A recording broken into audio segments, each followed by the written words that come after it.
ꯀꯪꯂꯥ ꯃꯦꯟ ꯇꯣꯡꯂꯒ ꯄꯣꯏꯔꯩ ꯁꯅꯥ ꯂꯩꯕꯥꯛꯀꯤ ꯔꯥꯖ ꯁꯤꯡꯍꯥꯁꯟ ꯐꯝꯕꯤꯈꯤꯕ ꯏꯔꯩꯕꯥꯛꯀꯤ ꯑꯔꯣꯏꯕ ꯅꯤꯡꯊꯧꯔꯦꯜ ꯃꯅꯤꯄꯨꯔꯦꯁꯣꯔ ꯃꯍꯥꯔꯥꯖ శ్రీ శ్రీ ꯕꯣꯙꯆꯟꯗ꯭ర ꯁꯤꯡꯍꯖꯤ ꯁꯅꯥ ꯍꯥꯛꯇꯛꯀꯤ ꯀꯥꯎꯉꯝꯗ꯭ꯔꯕ ꯊꯧꯗꯣꯛ ꯗ ꯃꯔꯖꯔ ꯑꯣꯐ ꯃꯅꯤꯄꯨꯔ ꯃꯥꯡꯂꯝꯆꯠꯀꯤ ऐतिहासिक तांकक असिबु नाटक ओइना इरैबाक मियामदा पाउदमजरी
Asesori Govindevana Tollabananai Bodhisandrana Kuyakada Changjari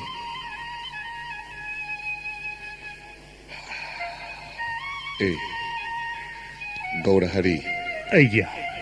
Nang lakpatan yamna chare Indian Dominion ga aikoi ga chithi satnariba file adu yauriba natra amukta yengsi Phagane Aduda Akbar Haidrina Assam Governor oiringaida irakhiba chithi adu amukta yengsi Phagane ayya. Sana miyeng tabigadra laijare. Nang hekta para unese Dated 2nd August 1948 to His Highness Maharaja of Manipur. Another matter which I must refer to you at this stage is the appointment of the Dewan with effect from such date as the Popular Ministry takes office. The principal duty of your Dewan will be with respect to the watching of treaty obligations is between the state and the Indian Dominion. Our relations with the state and were previously conducted through the Dominion agent, and then on abolition of the agency through the Chief Minister will, under the new political context, be conducted through your Dewan. Madugi paukhum aina pikibadu madusu angta paro Agya. To His Excellency, the Governor of Assam, regarding the appointment of a Dewan in the state, it is in any way an agent of your Excellency. Any officer may be appointed as your agent here. But in my considered opinion, it is not desirable that the Dewan should hold the office of the Chief Minister in addition, dated the 10th August 1948. Manipur asi taseng na maning makhatam malaybak oire haibasi mayek seng na aina Bharat Sarkar da khanghan kraba maktada makhoina onthok pa prastap kaya hekta thangalai handak sok lising amaga chamapan nifu mapan gi March tha horakpa sidagi makhogi irangsi mawong amay tauri gaurahari Agya.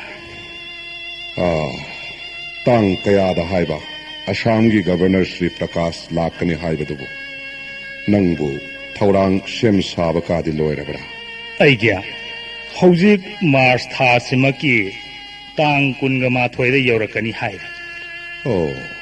Aidi mathang thadara haina khaluredana hoi Sao Kraba Pradesh samagi khwai gi makok thongba karmachari ni do ningthi jana swagat pinanaba nangna phajanaba siluko Agya.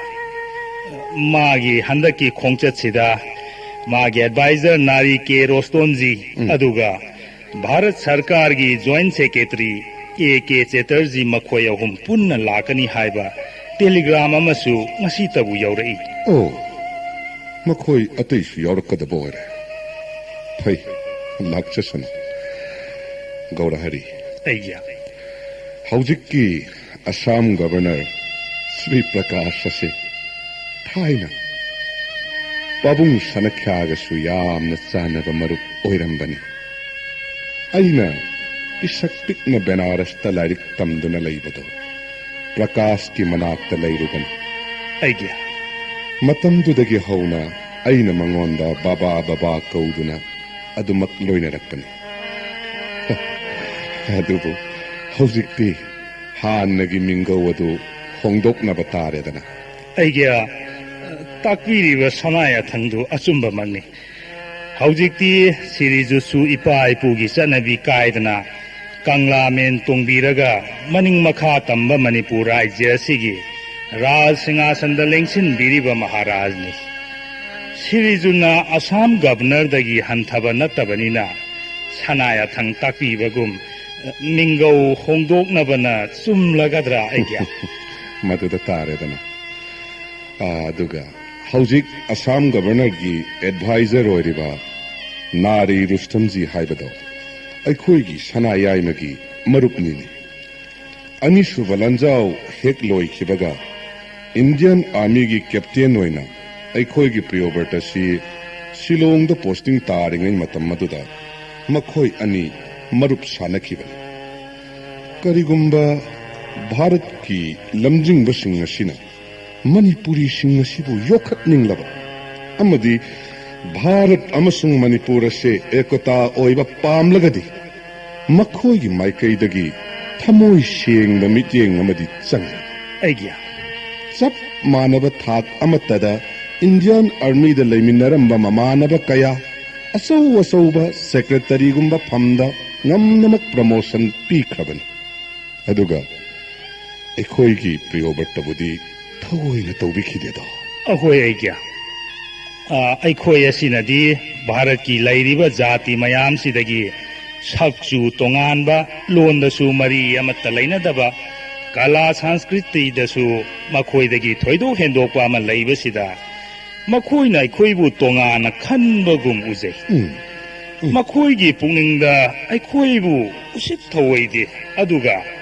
tabaki matamdadi makhoina aikhoigi mangda lepsaba ngamjadi aduna kalakpagumba amasu yauri makhoigi asigumba lonchadasi leiriba makhaidi Bharat ka Manipur ga ekota thamba haibasi yagadaba mandi aigya handak makhoina Manipur da lakadawriba se isam samna koirakpadi mande kutniti gi phijang marumda rajniti gi lalong yingba lakpa malini aidi gaurahari sanaya thang takpibagum mayengbam Ananda Mohan ADC ga aigesu khanajarambani British ki phattaba lawsinggi para ningthina tamhauraba kangbunina pharaba paradu aurairibani luribadi aigya chiraba tanphamsida Manipur gi Congress si kangbuna chatharagliba irang mongsina laipaksi irang langhalle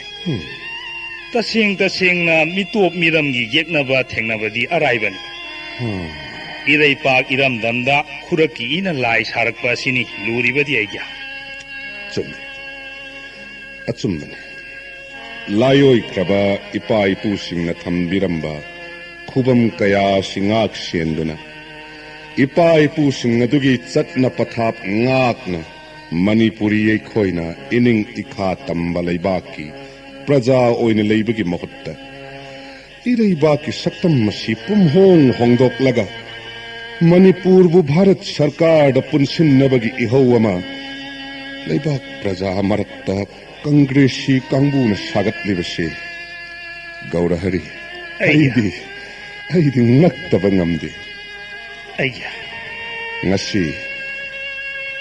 ngasi aina ibudau pakhang babu palepna Sri Govindabu manga thamdana wasake aina ngasi ras singhasanda phamlibase ras sakti adu khak pambadagi amadi ras bhok adu tang saningbadagi natte singmi tammi iraiba ki praja singi ai phagani bu hairabadi mikup pungja simaktada ai ras singhasan thadok laga icham chamba praja ama oina leijakag Bodha Sandraina ningthau khubam si thadok laga Narasingha Bangsamarakta ningthau oiba ngamgadaba kanahagumbada ningthau khubam sinaraga Manipur Congress Party na lang lebi irang asi ngamthagani hairagadi ai ningthau khubam si thadok Gaurahari amuktabu hangune elangbam tompok khoirakpam giri makhoi Congress ki lamjing makharaduda makhoi na pamba ningthau khanjo oidana amuktadi hayuba aigya makhoi Congress si kangbu kharasitana Manipur gi praja oiba nati makhoi na Manipur praja bu puningba maikai da hoiduna puba ngamgadaba nati aigya Manipur Praja Shanti Sabhana Congress ki aranba khongthang pumbada pangal thekna mayoknari adugi sumathakta Manipur State Assembly leirido Dola doli naidana laipa kupna khanaraga. Wakal amato oina sathagadaba wafambu. Makoi Congresi kharasina pangchung chongjaraga karibu tawgabano. Sana puning tapthabikisi aigya. Aigi wafam se ishagi oijaba mangani haibagi khoirang manattene gaurahari. Tungi mirol na nang haugadaba waba. Irai baki shaktam mami sham ki gadaba. Adu khakki khoirang bali. Pare. Wafam masi thamkisi. Sok lising maga chamapan nipunipan gi August ki tang tarada. Aikoina Assam Governor Akbar Haidri da ikiba sithi adugi matung innadi. Isam samna yumlon naba laibak anigi mari phagatna naba. Political agent ama Manipur da thambagi wafam khattani. Political agent aduna laibak wayen da khut sangba yadabagi wafam hanana phongdokhrabani. Adubu handak marak asida Bharat Sarkar na thanglakliba khongthang asidi yamna chekshindaba yadabani ni gaurahari. Srijuna sana puningda karimata singnabigan daigya. ADC maibungo Ananda Mohonga nanai aigana makhoigi langlo kupna yengjage.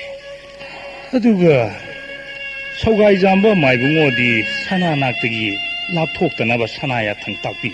Hoi hoi. Sawaijam maibungo naba kumar budi aina hanabu khanghan khrabanida. Hoi. Pare. Masina aikhoigi manung yoiba wafam khanabagi matang. Adugane lakadawriba makhoi kharadubudi satnabi niyom ngatna taram ikai khumnaba utlaga okpagi thabakto ADC ne aduga sagaijam maibungoga nakhoi makhai tanaraga pangthokloko. Akhoi aigya. Aki amo phajanaba sin langbasidi saugai jambana mahaire aigya. Ai adugane aikhoigi priyoberta do khara di khanaramuko. Phagani aigya. Masu chief minister haibadu mahairi banina magi wa khara khatragadi maron lolakani. Akhoi aigya khangjare. Adudi nanai aibu amuk yaujaba yaraga. Yauro. Aisu sandhyagi Rasheshwari Govindagi Seba matam moirakle. Yauro. Phagani aigya.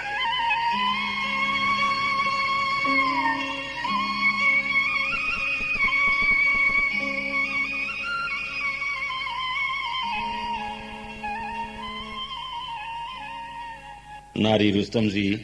Ji, His Excellency.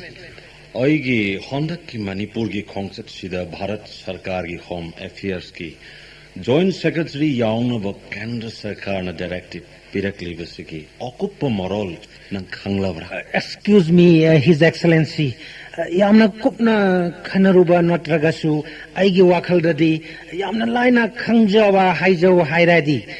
Deputy Prime Minister na Manipur lotion na ba thobak horo haiba directive oigadra khanjai. Sahi baat hai. Rustam. Sir. Aisu adum na khaliwan. Ji.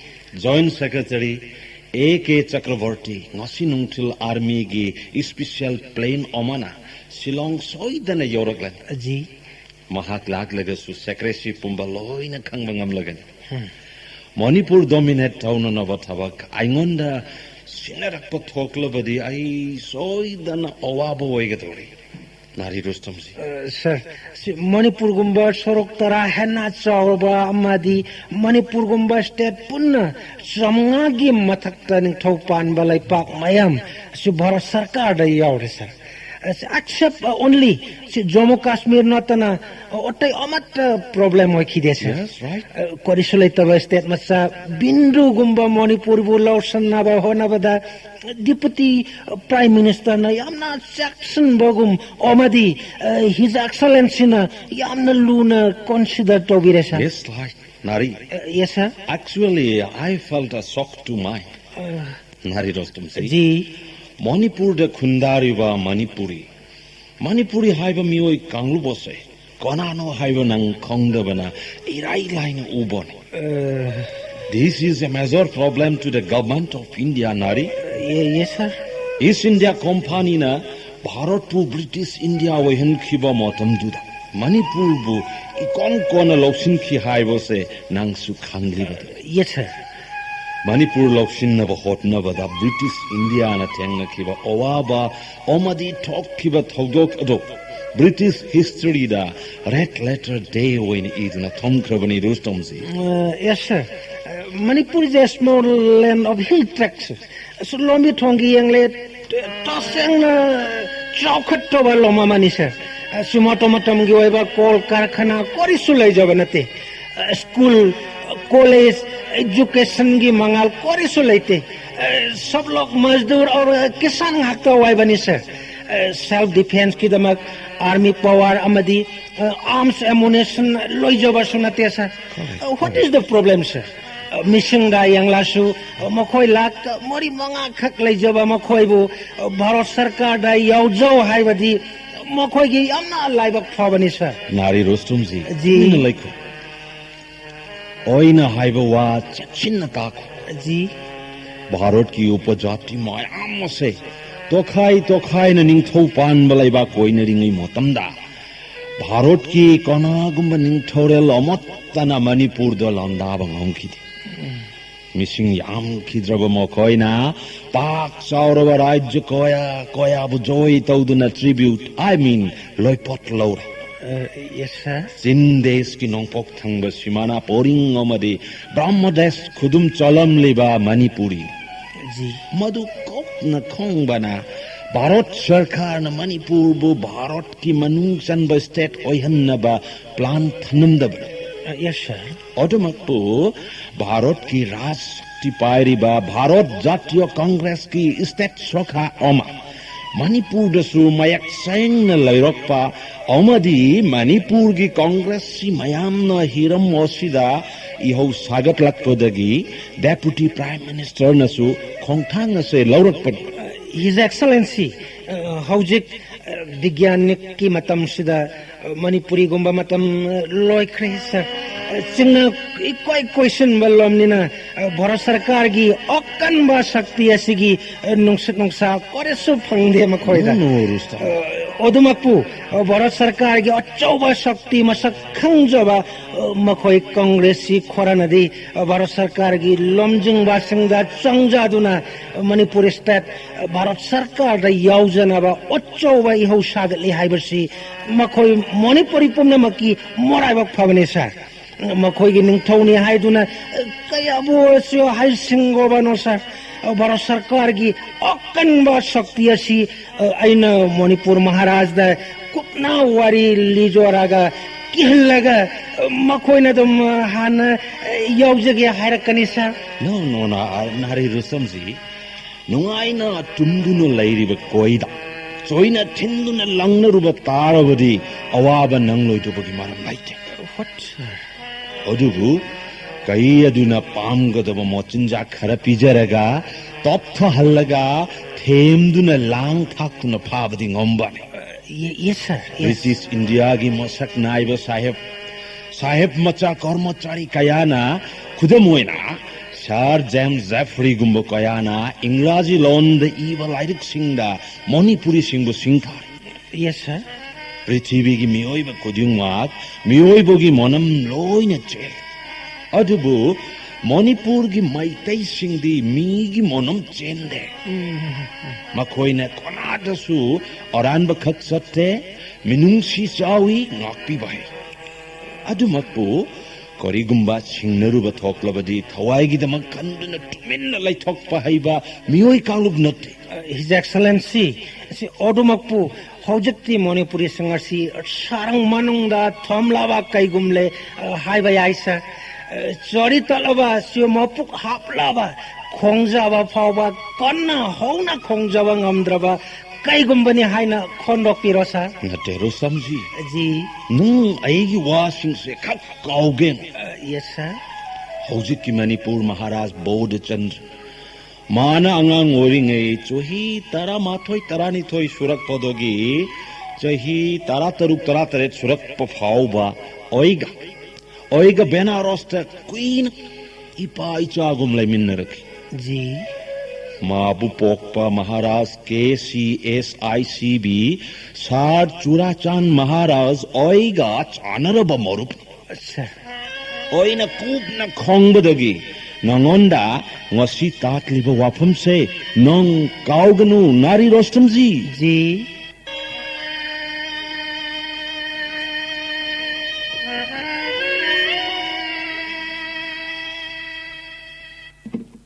ꯍꯥꯟꯅ ꯄꯥꯎ ꯄꯤꯔꯛꯄꯗꯤ Assam governor ꯃꯥꯒꯤ adviser ꯑꯃꯗꯤ joint secretary M.K. ꯕꯦꯂꯣꯔꯤ ꯃꯈꯣꯏ ꯑꯍꯨꯝ ꯂꯥꯛꯀꯅꯤ ꯍꯥꯏꯔꯛꯄꯅꯤ ꯑꯗꯨꯒ ꯕꯦꯂꯣꯔꯤꯒꯤ ꯃꯍꯨꯠꯇ A.K. ꯆꯦꯇꯔꯖꯤ ꯑꯣꯏꯅ ꯌꯥꯎꯔꯛꯏꯅꯦ ꯑꯩꯈꯣꯏꯅ ꯋꯥꯔꯤ ꯋꯥꯇꯥꯏ ꯁꯥꯟꯅꯕ ꯃꯇꯝꯗ ꯕꯦꯂꯣꯔꯤꯗꯒꯤ ꯆꯦꯇꯔꯖꯤꯅ ꯍꯦꯟꯅ ꯈꯨꯗꯣꯡ ꯆꯥꯒꯅꯤ ꯍꯥꯏꯅ ꯚꯥꯔꯠ ꯁꯔꯀꯥꯔꯅ ꯈꯜꯂꯝꯕꯅꯤ ꯃꯈꯣꯏꯅ ꯈꯟꯖꯔꯤꯕꯁꯤꯗꯤ ꯑꯩꯈꯣꯏꯅ ꯂꯣꯏꯅ ꯈꯪꯕꯤꯕꯅꯤꯅ ꯑꯣꯟꯊꯣꯛꯅꯕ ꯅꯣꯛꯅꯤꯡꯈ꯭ꯔꯦ ꯍꯣꯏ ꯍꯣꯏ ꯑꯗꯨꯕꯨ ꯁ꯭ꯔꯤꯖꯤꯠꯄꯨ ꯑꯩꯈꯣꯏꯒꯤ ꯄꯤꯐꯝ ꯊꯣꯛꯄ ꯔꯥꯖ ꯕꯦꯚꯥꯔ ꯑꯗꯨꯗꯤ ꯎꯠꯄꯤꯕ ꯍꯥꯏꯕꯗꯨꯅꯤꯗꯅ ꯍꯣꯏ ꯍꯣꯏ ꯍꯣꯏ ꯍꯣꯏ ꯑꯩꯈꯣꯏ ꯃꯥꯏꯕꯨꯡꯉꯣꯅ ꯍꯥꯏꯕꯒꯨꯝ ꯏꯔꯩꯕꯥꯛꯇ ꯂꯥꯛꯄ ꯍꯥꯏꯕꯗꯨ ꯊꯣꯛꯂꯕꯅꯤna ꯑꯩꯅ ꯍꯥꯟꯅ ꯀꯧꯕ ꯇꯥꯔꯦꯗꯅ ꯁꯨꯝꯗꯧꯁꯤ ꯁ꯭ꯔꯤꯖꯤꯠꯄꯨ ꯃꯥꯏꯕꯨꯡꯉꯣ ꯐꯝꯐꯝꯒꯤ ꯕꯦꯚꯥꯔ ꯌꯦꯡꯕꯤꯔꯒ ꯁ꯭ꯔꯤꯖꯤꯠꯅ ꯒꯕꯔꯅꯔꯕꯨ ꯁ꯭ꯋꯥꯒꯠ ꯇꯧꯕꯤꯌꯨ ꯑꯩꯅ ꯃꯈꯣꯏꯒꯤ ꯖꯣꯏꯟꯠ ꯁꯦꯀ꯭ꯔꯦꯇꯔꯤꯕꯨ ꯔꯤꯁꯤꯞ ꯇꯧꯖꯒꯅꯤ ꯑꯗꯨꯗꯤ ꯒꯧꯔꯍꯔꯤ ꯅꯪꯅ ꯑꯦꯗꯚꯥꯏꯖꯔ ꯑꯁꯤꯕꯨ ꯁꯂꯥꯝ ꯇꯧꯅꯕ ꯇꯥꯔꯦꯅꯦ ꯍꯥ yokshile mhons good morning his excellency Good morning His Highness Welcome, Chetarji. नमस्कार सेक्रेटरी जी आइए आइए एडवाइजर साहब आइए धन्यवाद मामश्री जय जय श्री गोविंद महाराज की जय जय जय मणिपुरी साबोध चंद्र महाराज की जय जय जय श्री प्रकाश असम गवर्नर की जय श्री महाराज जी मणिपुर की प्रजा सिंह भाग्य लेरेबा महाराज की जयध्वनि लाउबदा श्री गोविंद करिगी यारे करिगी श्री गोविंद बु महाराज हायरे A.K. चेतरजी एगी ꯑꯩꯒꯤ ꯏꯔꯩꯕꯥꯛ ꯃꯅꯤꯄꯨꯔ ꯑꯁꯦ ꯑꯩꯅ ꯅꯤꯡꯊꯧ ꯑꯣꯏꯖꯕ ꯅꯠꯇꯦ శ్రీ ꯒꯣꯕꯤꯟꯗꯅ ꯑꯣꯏꯕꯤꯕꯅꯤ శ్రీ ꯒꯣꯕꯤꯟꯗꯒꯤ ꯊꯧꯖꯥꯜ ꯃꯤꯠꯌꯦꯡ ꯈꯥꯗ ꯑꯩꯅ ꯂꯩꯕꯥꯛ ꯑꯗꯨ ꯉꯥꯛꯆꯕ ꯈꯛꯇꯅꯤ ꯃꯔꯝ ꯑꯁꯤꯅ ꯊꯕꯛ ꯊꯧꯔꯝ ꯄꯨꯝꯕ ꯑꯩꯈꯣꯏꯒꯤꯗꯤ శ్రీ ꯒꯣꯕꯤꯟꯗꯅ ꯃꯥꯡ ꯊꯥꯕ ꯍꯥꯏꯕꯁꯦ ꯏꯃꯥꯡꯗ ꯔꯥꯖ ꯁꯤꯡꯍꯥꯁꯟ ꯐꯝꯕꯤꯔꯝꯕ ꯅꯤꯡꯊꯧꯔꯣꯜ ꯏꯄꯥ ꯏꯄꯨ ꯍꯥꯛꯇꯛꯇꯒꯤ ꯆꯠꯅꯔꯛꯂꯕ ꯆꯠꯅꯕꯤꯅꯤ ꯖꯣꯏꯟꯠ ꯁꯦꯀ꯭ꯔꯦꯇꯔꯤꯌꯥ साहेबना मणिपुर लाक्पीबसी हंदकना अहानबा खोंजनी सेक्रेटरी साहेबना अखोइगी चिंगलेबाग असिबु नुंगाइबिदबरो नाना मामश्री मणिपुर और बंगाली एको धर्म एको सर्वोच्च होवे actually I love Manipuri Mr. Nari Rostomji Han Akbar Hydri Lady Amuanirak visit Toviram Lavanina Anovo. Yes, yes, Gaurji. I'm not a new one in Manipur. His Excellency Assam Governor na Nimit Marini ki khongsat ama handak Manipur da lakpibasi icham samna lakpibara natraga Bharat Sarkar ki pakhadagi kari karamba rajniti ki samasya khanabigadaba. Yes His Highness Ohanbada icham chomna aigi khongsat ama Manipur da thamlambada odubu Bharat Sarkar ki hukum omana aigi khongsat osida राजनीति की वैबा समस्या खरा महाराज का discuss थाउना नबा हुकुम लेरे महाराज Governor Sahib na wafam madu hoduk piudana khana ne naduni yengsi maibungo hoy mayam karisu akai belaiti Yes, His Excellency. Aruba समस्या होइद्री असि भारत सरकार की हुकुम अरुबा होइद्री महाराज असि भारत मणिपुर युमलन नबलाई बाकोरी मणिपुर भारत नुंसिनबा की दरकार होइरे महाराज असि भारत सरकार की प्रतिनिधि होइबा देवान अमा मणिपुर दा राज दरबार दा थंबा पामले माने एडमिनिस्ट्रेशन जहन बा पामले महाराज Secretary Gaurahari Idea.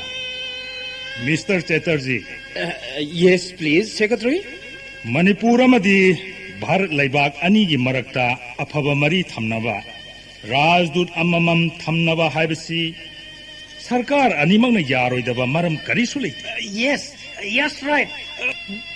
भारत सरकार की प्रतिनिधि ओइना मणिपुर थमगे हाइना प्रस्ताव तौबिरिबसी देवाला नत्रगा एजेन नमर No, Gauri ji, you cannot convince. Are, Gauri, political agent or Dewan, so Omata or Kori Kenare. Adviser साहेब पोलिटिकल एजेंट हाइरगदी इसम समना पंगलई लेबा लेबाक वायेंदा खुद थिंजिल्लक यादब हाइबने अदुगा मणिपुर राज दरबार देवान हाइरक तारगदी महागदु प्रधानमंत्री नत्रगा चीफ मिनिस्टर हाइबगा अर्थ चप माना फमथोय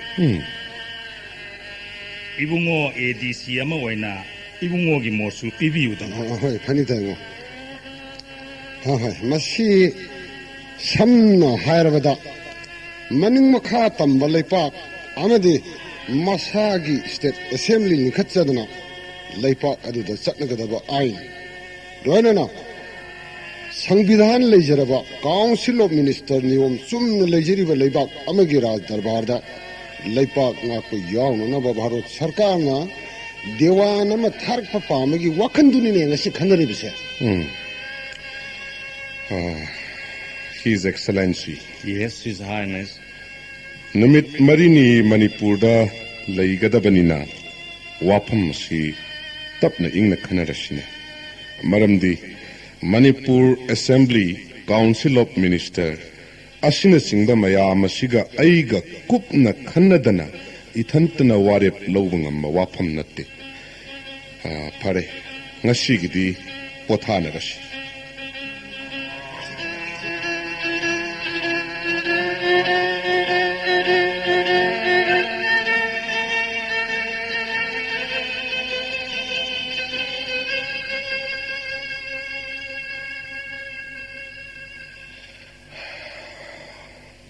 Sorry. Agia, sanaya thang takpiyo. Karigino, nangna, isuk suktana nungsuk nungzana na layri pabo. Maharani haibasidi laybak ki mamani. Agia. Matam pumnamakta awab saklon kak puroy dabani.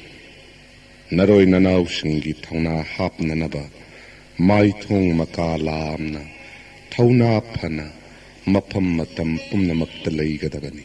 Agia, nanay gi thamoida akiba awaba wakhana nanay aibu nungbang nahanbanatsadi. Hausik oiriba laybak irangasi karamna laikhay tahanba yagadagi kanjarambani agia. Ishwari. Agia. Nangi phirep adumak Narasingha bangsagi lay maluchingbi amagi sapsaba phirepni. Yengu Ishwari. Agia. Bharat की तोंगान बलाइबाक सिंगदा पान खिबा निंगथौ कयाना मखोइबु निंगसिंग लक्ननबगी थौरमनि खंदुना चाउरबा फुरादा लान कया सारंबा मसागी मूर्ति सारगा थमलंबा मसी चटनबीनी अदु मखोइगी सक्तम सिंग अदुदी मतमगी चेलदा take काय Kharga निंखाई Kharga लोइरेदो Agia. अदुबु Meitei लैबाकि निंथौसिंगदि अमांगता लैररोइदबा मरैबाक निंबगी नुंसीरबा थौदोक कया थंबिरमलिबनि मसिगा लोइना नुमित थान पाले मखै लेहौरगदबा इरमदम मसिगी जगोय इसै कलागी खुदोल कयाना निंसिंग खुदोल लोइना थंबिरमलिदा ऐसु मखोई कया अदुगी मचा मसुनी नंग सुनी लैमलिन थोय ngambigum Meitei लैमलुसिंग बसिंगी सक्तम ngakadabani Agia. Tarutana ningthijaraba prithibigi miyoiba jati na tamjaningai oiraba maitraba ki phajaraba laingakro. Akawbagi ironungda lang thakhinaba ithilla siboi ireibak masa kharagi thamoida karamna lakliba. Kaya ngakraba wapamna. Ireibak praja marakta puksin khojin tinadaba tanja urakpadagi hausikti. Bharat Sarkar nasu Manipur bo Bharat ta punsinnaba akanba mikyang changlak lagani ai Summi Maharani nangna khallibadu Manipur की कांग्रेसी मयाम मसिना कन्न इरांग हौबसिना हान करिसु खलमदब भारत सरकार नसु खुद थारकदौरी खंद्रे Lurie तौगदबसे ए गौरहरी लाओ चंग नंदी करोमदगिनो करी तौरे Gaurhari idea नारी रोस्तोम जी अदुवो सनाचोरन खुरुमजगे लाक्चरी हा होय होय होय चंगहलो फगनी आइडिया लेबाक अमगी महाराज उनसगी हाइबो वाफमसिबो राज दरबार नत्रगा अयुक नुंथिनसु नत्तना अंथोकना थवई उसितखिद्रेदा तपथौ महारानी मखोइगी हौनबिनीने हुरान लमसत हुरा लाना चिरोल चंगबा सिथबा हैबा कुटनीति सानबा हैख्रबा कांगबोनीने नमस्ते महाराज एडवाइजर जी महारानी मणिपुर की राजबारीदा मणिपुर की महाराज द संजरक ओइरबदी जाति असिगी सनबी ngakadabani लैताना प्रणाम तौगदबनी मतुंगदा महाराज की याथंग फंजरगा फमफम अमदा फंगदबनी नंग अचौब प्रदेश अमगी गवर्नर अमगी एडवाइजर ने अदु मफम मसिसु मनिंग मखा तंब लैबाक अमगी महाराज की कखनी नंग खंग्रा सॉरी उसी माफ कीजिएगा महारानी जी ओइना यामना सोमना खोंजोबातानी राज देवार हाइबसिबो तिसम चंबयावरा महाराज जी आइना प्रणाम कच्चरी यारे नारी जी फमजो जी महाराज चुमना लाक्रा नत्रगा करी हाइनिंग बलैबा जी हाँ गुप्त कथा खोर महाराज दा डिस्कोस पामले महाराज हाँ ओ महारानी नखोई लोइना मपान द थोकलो कनासु लैत्रे रुस्तम जी हायो करी वाफम महाराज जी भारत सरकार असि हौजिक मपांगलो यामना कल्लबा उपदेश समा ओइरे मणिपुर यावदना निंथौ पानमलाय पाक राज्य चमंगागा यांखै हुमदोयना पुनलागा सेमले एशिया महादेशवासिदा भारत कुमकन उपदेश तांगले महाराज जी सुन्नी नारी रुस्तम जी नरई बात नरमदम की मतिक मगुन सक सोन बहाइबसी देशवासी खुदिंगी नथौन हायो मखा हायो तागे महाराज जी असि हौजिक पृथ्वी पुंबा गणतंत्र पुरकनबा अक्कनबा थबक पाइखनरे महाराज जी मणिपुर सु भारत यावरगा गणतंत्र चटपलैपा ओइरागादी महाराज गी ओमादी मियामगी आमना अफबा ओइगनी महाराज जी नारी जी मणिपुर बु गणतंत्र सत्य हाइबसिदी कनाना नंगोंदा हाय जी नखोई भारत बासी सिंह गणतंत्र के ममिंग फाव ताजद्रिंगैदगी अखोई मणिपुरी सिंधी गणतंत्र चत्तमियोय कांगरुप ओइदुना अदमक लाक अदुबु लाइबक थीबदी सही खर ब्रिटिश शासन ओइरिंगै मतम मदुदा अंगौब जाति मखोई नत्तना मखोई की कर्मचारी ओइब भारतवासी कया मणिपुर लेरमखी मखोई मयाम अदुगी चैथेंगना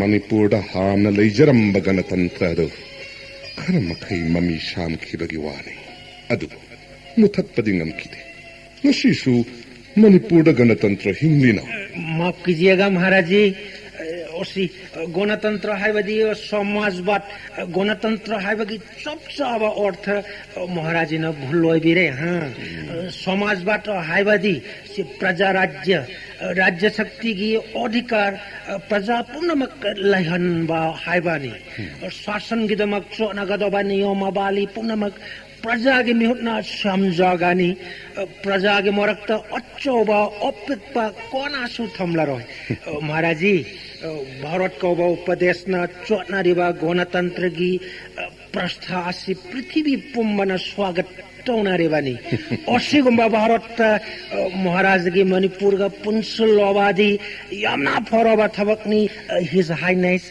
एडवाइजर नारी जी सही मसिंग थिंगमद्रब मतमगी ममांगदगी अखोई मणिपुरी सिंह चटनरकलिबा गणतंत्र सिदी मियोइब अखोइना सेमजब नत्ते mahousa lairembina thambiramlaba khudolni leibaki ningthoina ra singhasan phamliba isamak ai isagi leikonda changlaga leikhong somjai lei pambi singda ising chaijai ikha thaba angam mathau mayam pumnamak ase phamgi makha ponna bebhar thamnade sahi gi makha ponna sahi gi matungina bebhar thamba manipur da chatle जी Manipuri khudingmak sinmi su oigani, lawmi su oigani, lanmi su oigani, angam mathau su oigani.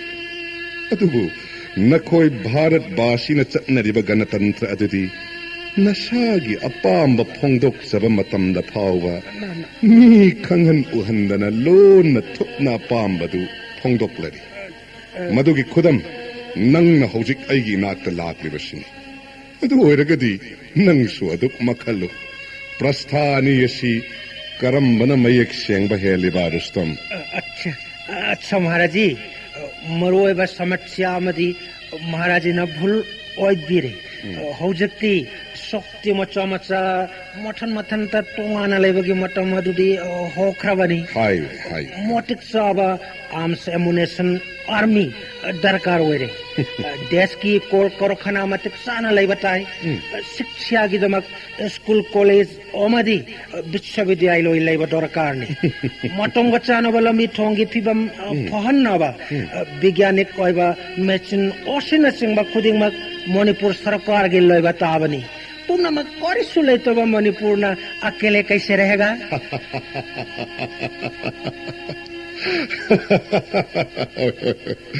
होय होय होय नारी रुस्तम जी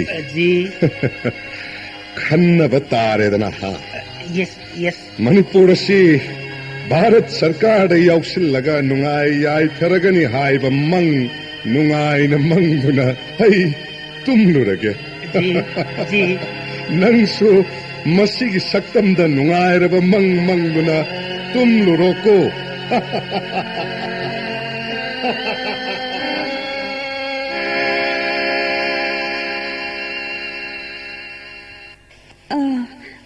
mayengba maibungoga sawgaijam maibungoga ahal anina sikna khanabiramlibasibu aisu khangseningkreda 이베마 좀더 오네 말하니 이베마 ngasi si sirijut ki secretary da Assam governor da gi chithi mala ya haibugum tawi wa pham do khanghe ningra sirijut ka unasira na song khana jarami ba ngasi si April gi tang tara humde oirini adudi makoina hankhibasi ngasi kunni sugre kari wa phambu oirigadaba taningesu sirijutka gauriyarigasu lingbu lengsilaklena mayengvam maibungoga soijam maibungoga nimak aina unagena khanjarambani tan chana leibirame Assam governor gi chithi ama lai gaurahari idea kadai chithi du parwa hagen the 10 April 1949 to His Highness Maharaja of Manipur. During my last visit to Manipur, I had communicated to Your Highness the proposal of the Government of India to appoint a suitable officer nominated by the Government of India as Dewan for Manipur state, with full powers over the whole range of administration. Both Your Highness and Your Highness the Minister were pleased to accept the proposal. The Government of India have now decided to appoint Major General Raul Amar Singh as the Dewan of Manipur State. Major General Raul Amar Singh. The Dewan would be assisted by the Major Bob Khating, the Tribal Minister of Manipur, as far as tribal affairs were concerned. The administration of Manipur shall be carried on under the General Superintendent's guidance and control of the Dewan. The Dewan shall have the right, either on his own initiative or on representation being made to him in this behalf, to call for papers from any of the departments and pass such order as he may consider fit and proper on them in consultation with the minister concerned. 마시 아니 The Dewan shall hold search of the profilius of law and order, administration of the hill tracts, state force, and relations with the government of India. The distribution of profilius shall be subjected to confirmation by the Dewan.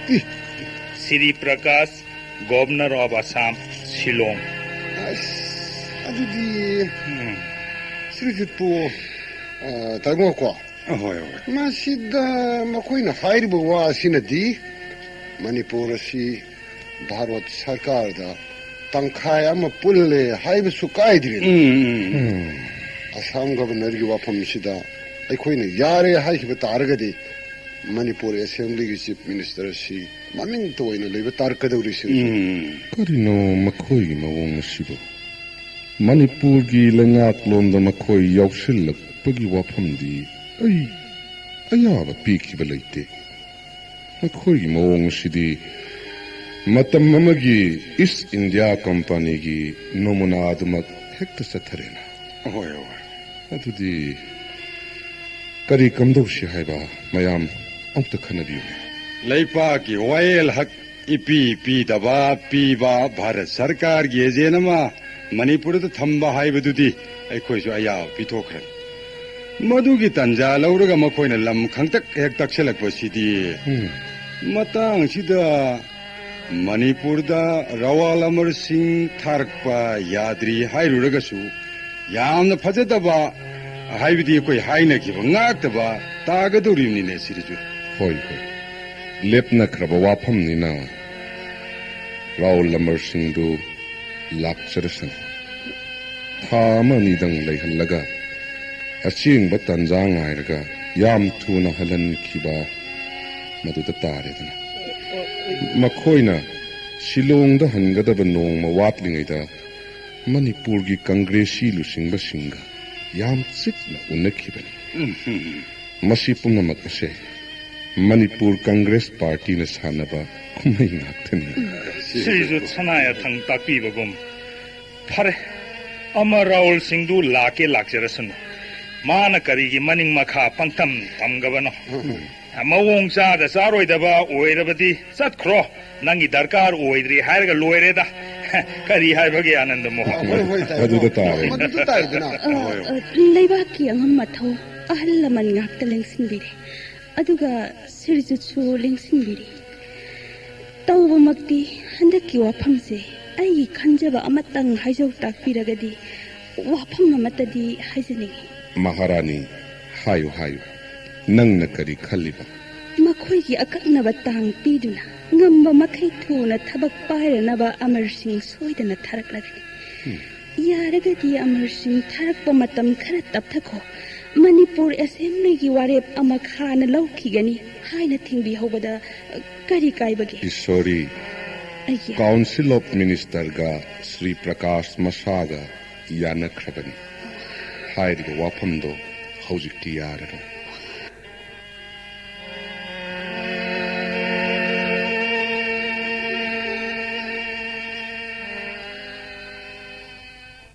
सलाम देवान साहेब सलाम अरे कोनुंग सिपाही अच्छा नंग लाख कोरी होरे नंगी महाराज ना करी मोरों दा हाय रे देवान साहेब ना मी थादुना कौबीबा थोकसोम तोमा सिंह हाइबदुना अइना पुजरा इस अच्छा बहुत अच्छा अरे कोनुंग सिपाही नंग अफवा ड्यूटी तौरे अइना बॉक्सेस पीगने अच्छा बोलो कोनुंग नायक तोमाल सिंह नंगी कोना होरे साहेब महाक्षी महारानी ईश्वरी की लौ सुजबा मनाई महाराज सना याथंगना माबु पुरगा देवान साहेब की चलु अदुगा थुना हल ताकपी अच्छा नायक नंग महाराज की चलगनी तोमाल सिंह आई की लेहोगनी अइना माबु वा हंगनी महाराज की सना याथंग तोमा सिंह पुरगा हल हाइबी बनी साहेब ओ अच्छा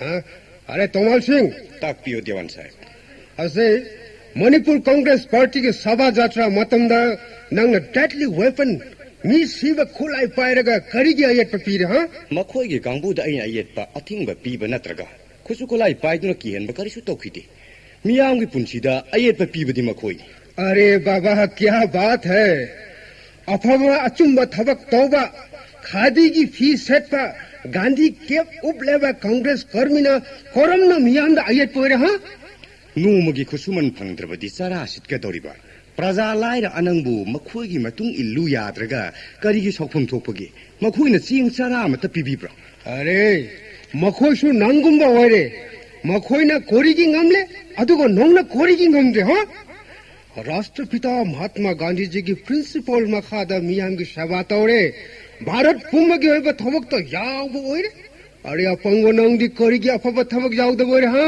साहेब गांधी हाइबदो नुसी क्रेदा साहेब ठीक बात है मतुंग इनबसिंग से नुसी दे नोंगांग खातरी न तिन्नुना खारे न साहेब भारत की न भारत मणिपुर की न मणिपुर मणिपुर योंथोकनबा लंगहौ सेटलगा लांगबदो अखोय यावबो यादि यावनिंगदि हाइबसिबु करिगी सौनफुम लेबगे इसे तोमाल सिंह मामा क्या हुआ कोनुंग सिपाही वाह थोए देवान साहेब अरे बाबा क्या करता है बोलो ना सना याथम कुइरो कनु हारगा अखोय कुइरे मखै वारे ngang लेरे तोमाल सिंह लाओ लाओ ससी वाह थोना रे सलाम देवान साहेब सलाम हट तेरे के एकदम नटखट होता है ये लोग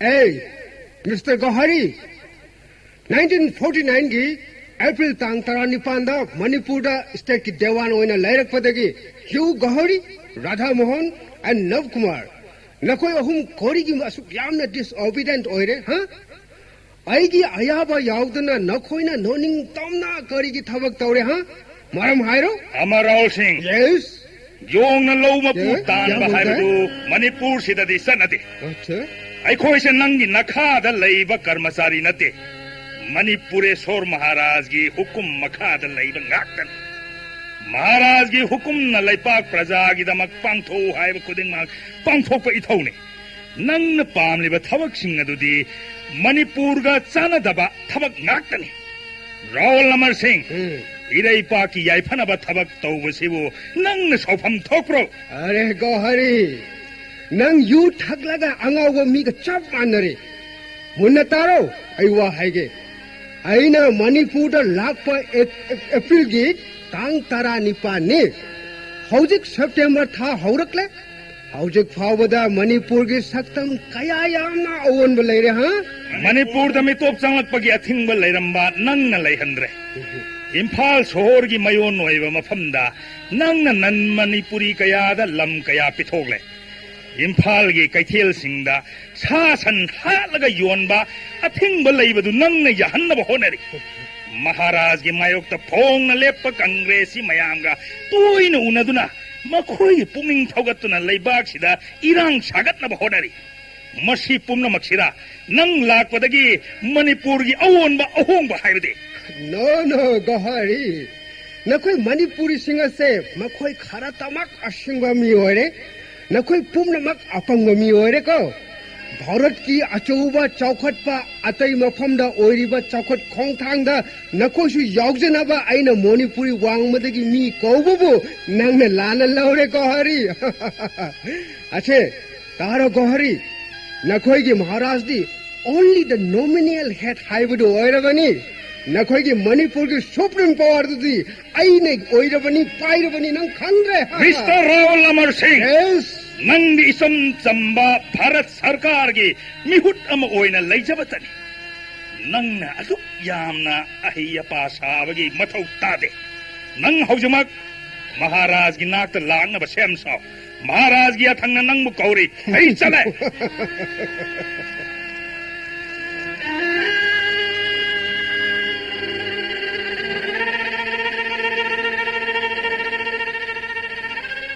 माइबुंगो कमदौबा सिरिजु अम्तु यंबियोने गौरहरी सिबु उन्थोकना सावना लाएदा कनागा करी हाइनरुरबनोने सिरिजुना हाइबुगुम ngasi nanai secretary si karigumba ningai sangdana ba yaurum batare अय्या ꯑꯩꯒꯤ ꯁꯅꯥꯆꯣꯔꯣꯟꯗ ꯈꯨꯔꯨꯝꯖꯔꯤ. ꯀꯔꯤꯅꯣ ꯒꯧꯔꯍꯔꯤ ꯅꯪꯕꯨ ꯉꯁꯤꯗꯤ ꯑꯣꯟꯊꯣꯛꯅ ꯁꯥꯎꯅ ꯎꯏꯗ. ꯑꯩꯒꯤ ꯉꯁꯤ ꯅꯅꯥꯏ ꯔꯥꯎꯜ ꯑꯃꯔ ꯁꯤꯡꯅ ꯃꯥꯒꯤ ꯑꯣꯐꯤꯁꯇ ꯀꯧꯔꯛꯏ. 마수 아서와 대화니 하이드나 거울이버니네. 하요 하요. 아두가 그이더라봐. 나나이 아이가 마가 ngasi디 하이나바 홍나바 하이나자래. 마나 하이바부 시리즈티 노미널 헤드 오이레. 머니푸르기 수프림 파워디 마나 오이레 하이드나 헥담 하이레. 마두다 나나이수 머니푸르다 낭이나 타울레이티 까리수 레이티 하이자라미. 시리즈 사나야 탕디 낭 호주막 사나낙다 라카다바니 하이자라미. करमनो मसी यामना हाइगलकदौरीना यामना थूना हलन खिदब यात्रे लाख बुलाएने अमर सिंह. कद Namaste, Your Highness. Rahul Amar Singh. Yes. Hi, Viro Maharaj ji. Amar Singh Yes. मफम मसी मणिपुर नि हाइब नंग काउर माले देवान साहेब. मणिपुर दई चम नंगना भारत सरकार की प्रतिनिधि ओइना लैरगा लैबा की स्वार्थ सोकदब थबक थौरम चथरिबदी करिगिनो. नंगना खंजरम याय नंगदी अचौब शहरदगी लाकपनी अदुगा मणिपुर दी उरक वरक ओइन उरमगनिने. No, Maharaj ji. तुम रहो आई वाताको मणिपुर पिक्लबसु मिसुंग यामजद्रबसु मसागी होरकफमगी सभ्यता कला संस्कृति चपचान लैजबा शांतिगी लमदम ममनी हाइबसे नंग कक्कौरदबनी. करिगुम्बा मतमदा अइखोइगे सिंगनरुबदा खुदोंग चागंदे ब्रिटिश इंडिया गे मतमदा इंग्लिश सिंगमगा चनिपान मरफुदरादा साहेब मंगाना मणिपुरदा करी ओइखिबा नंगसु खंगलंबा याय तारंबा याय. मतम पुम्ममक्ता अइखोइ मणिपुरी सिंगबु सिंगनगनो. चलो मदो हाइगे तौगनी. Yes, Your Highness.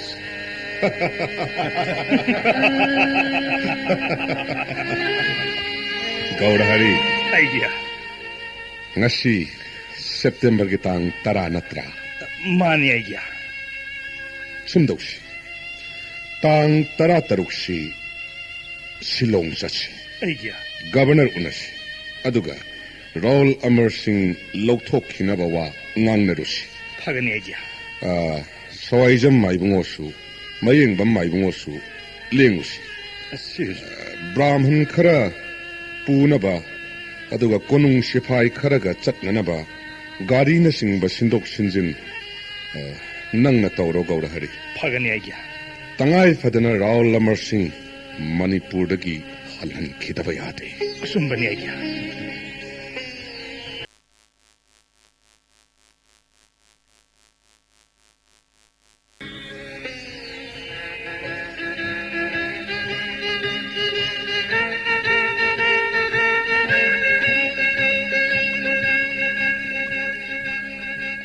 아이기야, 한다키 실롱기 콩셋 라시보 나나이 아이수 사나타우간 야우자바 야로이드라.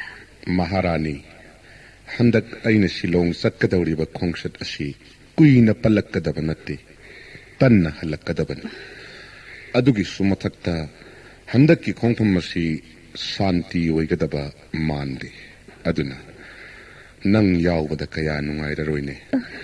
Adugi sumathakta haujik oiriba leibakki phibam mawong asida nangsu oisu aikhoi aningmak konung thadokpadi chumloine ishori. 아이기야, 실롱기 레드랜드 라즈바리다 야함나 누가이비루가니. 누가이바도 아이수 야우자기 칸두나 사나소론다 한갓자바나사디. 피밤 딴자시다 사나타우간 타독사닝데. 아삼 고버너가 시르주트가 싱나가다우리바 타우리도 빠이바. 나나이수 야우자기 아이기야. Ishwari Maharani ni haiduna lairiba tayese laibaki irang pomit khangbi mapi mapawoi bangamgadabi amatta suyaudreda. Luraba tanpham masida laibaki mama sakna nangna aigi ihutsinna loisang mayam sigi bhar puramgadabani. 아이기야.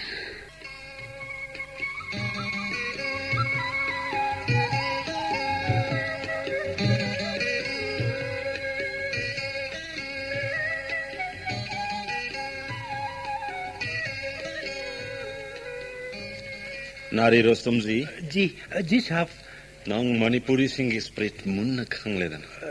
Ji Makhoi bu phong na khak sing na batau gan. Aron ba policy program da makhoi bu khudum san ga taban. Amar Raul Singhi mathakta Maharaj Bodh Chandra na pen da ba soidana leiram gani. Manipur Maharaj na aibu unabalakani hai na khanghalakli basoi. Maharaj Shillong gi damak Manipur thadok re hai basoi message pirakle. Sir ओदी contact अमत फंगबले त्रे his excellency Raul Amar Singh dagi message phangbaga aina state home ministry gi advisor VP Menon ga contact tauna duna Manipur merger gi discuss taure. Kendra gi apam badi Manipur Maharaj na Shillong thadok tringai da merger agreement sahi tawhanba. Tawhanlamba hai basi. Housing kai hak Bombay da Deputy Prime Minister contact tauruna ba instruction pirakle. M.K. Bhalodi, A.K. Chatterjee, Makoyani Su Shillong da Thunglarege. Manipur Maharaj ना his excellency की appointment पाम्बा की ओक्कुपमरम कोरिवरे sir Present political situation Khanagani Haiwan Otana Otai Haid. ADC ki mafamda confidential khara Maharaj gidamak sinaram laga aikoi Bombay chatsi. माफ कीजिएगा his excellency यामना ओरुबा ओएगा दोबा सुना तोबा दा कोरिगी औरन प्लान थंबगी दरकार वरे सर Nari Rostomji. जी Oina haibata to nang na khanglo. Kon na khanglak. जी IGP the sinaram godaba thobakoere. Hauzik Jat Regiment ki commanding officer amadi IGP kaure most immediate. जी साहब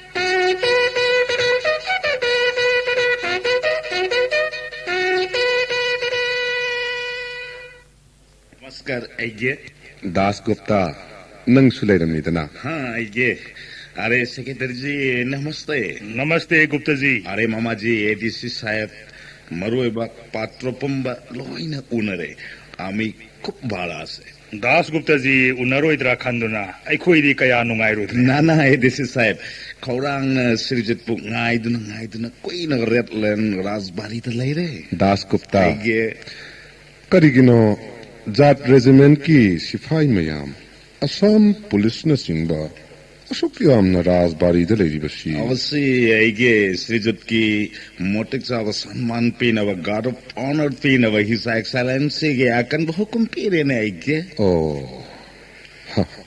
अरे मदा मखोय मयाम वाहन ननब थबकनीनी अईगी सिक्योरिटी पार्टी यावरिदना आइए हौजिक्ति मखोय अतैसि lion हंजक्रसनु Gupta आइए से governor के आकन हुकुम ओरे वनी गवर्नर द रिपोर्ट पीद्रे अगदी मखोय हन की मंगमद्रे गवर्नर की अनु हुकुम दरकार ओरे जी होय होय नखोयगी गवर्नर दा आइना हायरे इ हायना रिपोर्ट तौरुरोको माइबुंगो एडीसी ना गवर्नर की एडीसी कैप्टन रंजन दा गवर्नर उनबगी सिथि अमतंग इबी गेरा ngasi nungaigada matamamda hekta unasine आइए गवर्नर साहब हौजिक शिलोंग द लेत्रे एडीसी रंजन ग खनरब तुंग अपॉइंटमेंट की फिबम मतम लेपना अफब ओइरेनी जी करी है गुप्ता गवर्नर लेते हवा जी आई लाकनी खंगलब मक्तदा कदाई दे सत्क्रिबा जी इंडिया गवर्नमेंट की इमरजेंसी कॉल ओइ बताइए इमरजेंसी कॉल अदु ओइरेगिसु करिसु चिंता ओइबेगी दरकार ओइद्रे स्पेशल प्लान काल के सोकाल बेला गवर्नर सोइदन लाके निजी होय होय तंगाई फदब लेरबदी ngaithok ngaisin taunaba haibaduni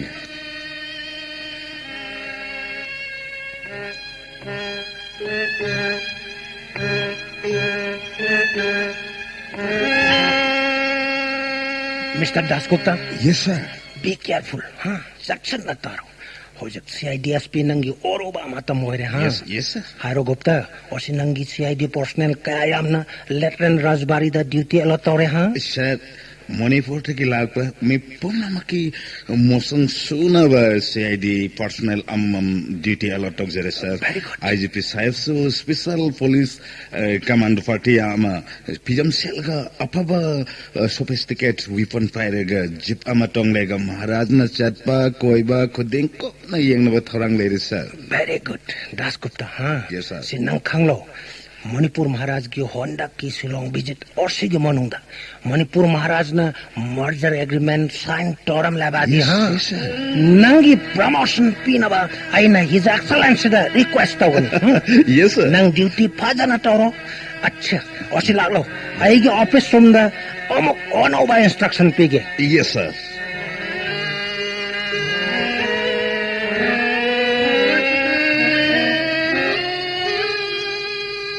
Ngasidi Governor unadringai mamangda ngaihaktan bulam tu yengduna koithok lusidana maibungo 하이버금라더나 밤전들은 레이버시다 학장지 이름 맥름 터래 학장 대카나 방에 학등부 꼬이토르시잖아 Governor unagadaba matamdi pung mapan hainabanido hojik sibu pung nipan kharadamak heline matam si phana sangna leidida adudi gaurahari Aigya. laudana ngahak koithok usi Phagani aigya.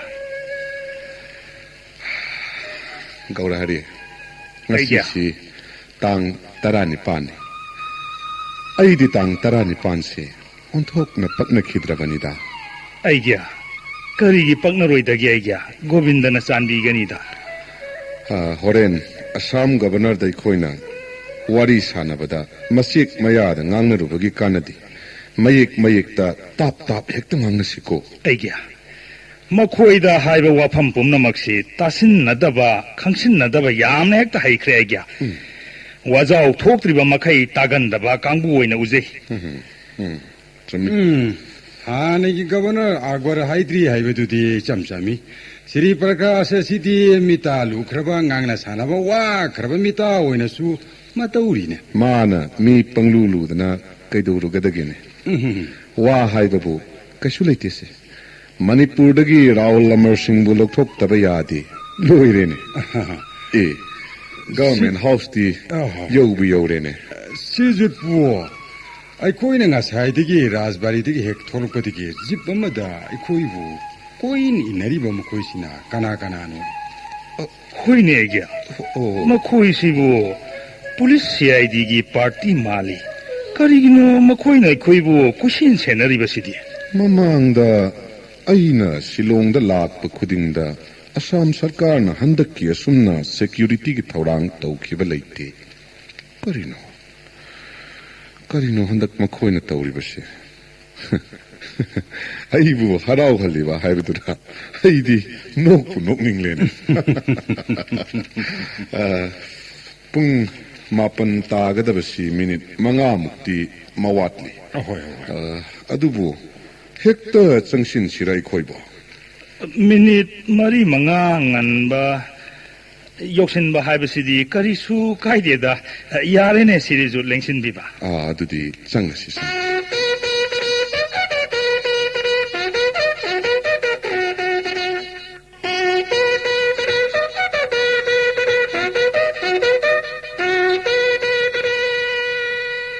नारी रुस्तम जी जी साहब मणिपुर महाराज जमदी मागी party मतम जाना थुंगले आई दिरीदी ओय होद्रे बड़ी sample माफ कीजिएगा साहब मखोइना हिज एक्सलेंसी बु ngaiduna कम से कम 1 घंटा खरा तो करे सुकाई दे सर नो नारी जी in any case in time oy bai pamle adu unluckily ngasidi oy try जी well oy wa haige tar yes sir Krishnamurthy secretary गा ओइगा महाराज की पार्टी गा ओइगी ऑफिस ता फमदुना प्राइमरी डिस्कशन होगे ने यस सर नंगना गोहारीबु अटोपका द पूरगा मर्जर एग्रीमेंट दो उटकोदो माफ कीजिएगा जी महाराज दा हानो वहन बनतना हाना गोहारी दा खंगन बगी कोरी दरकार होरे sir no you cannot convince what I say जी non khongre you are too fool Kangonari.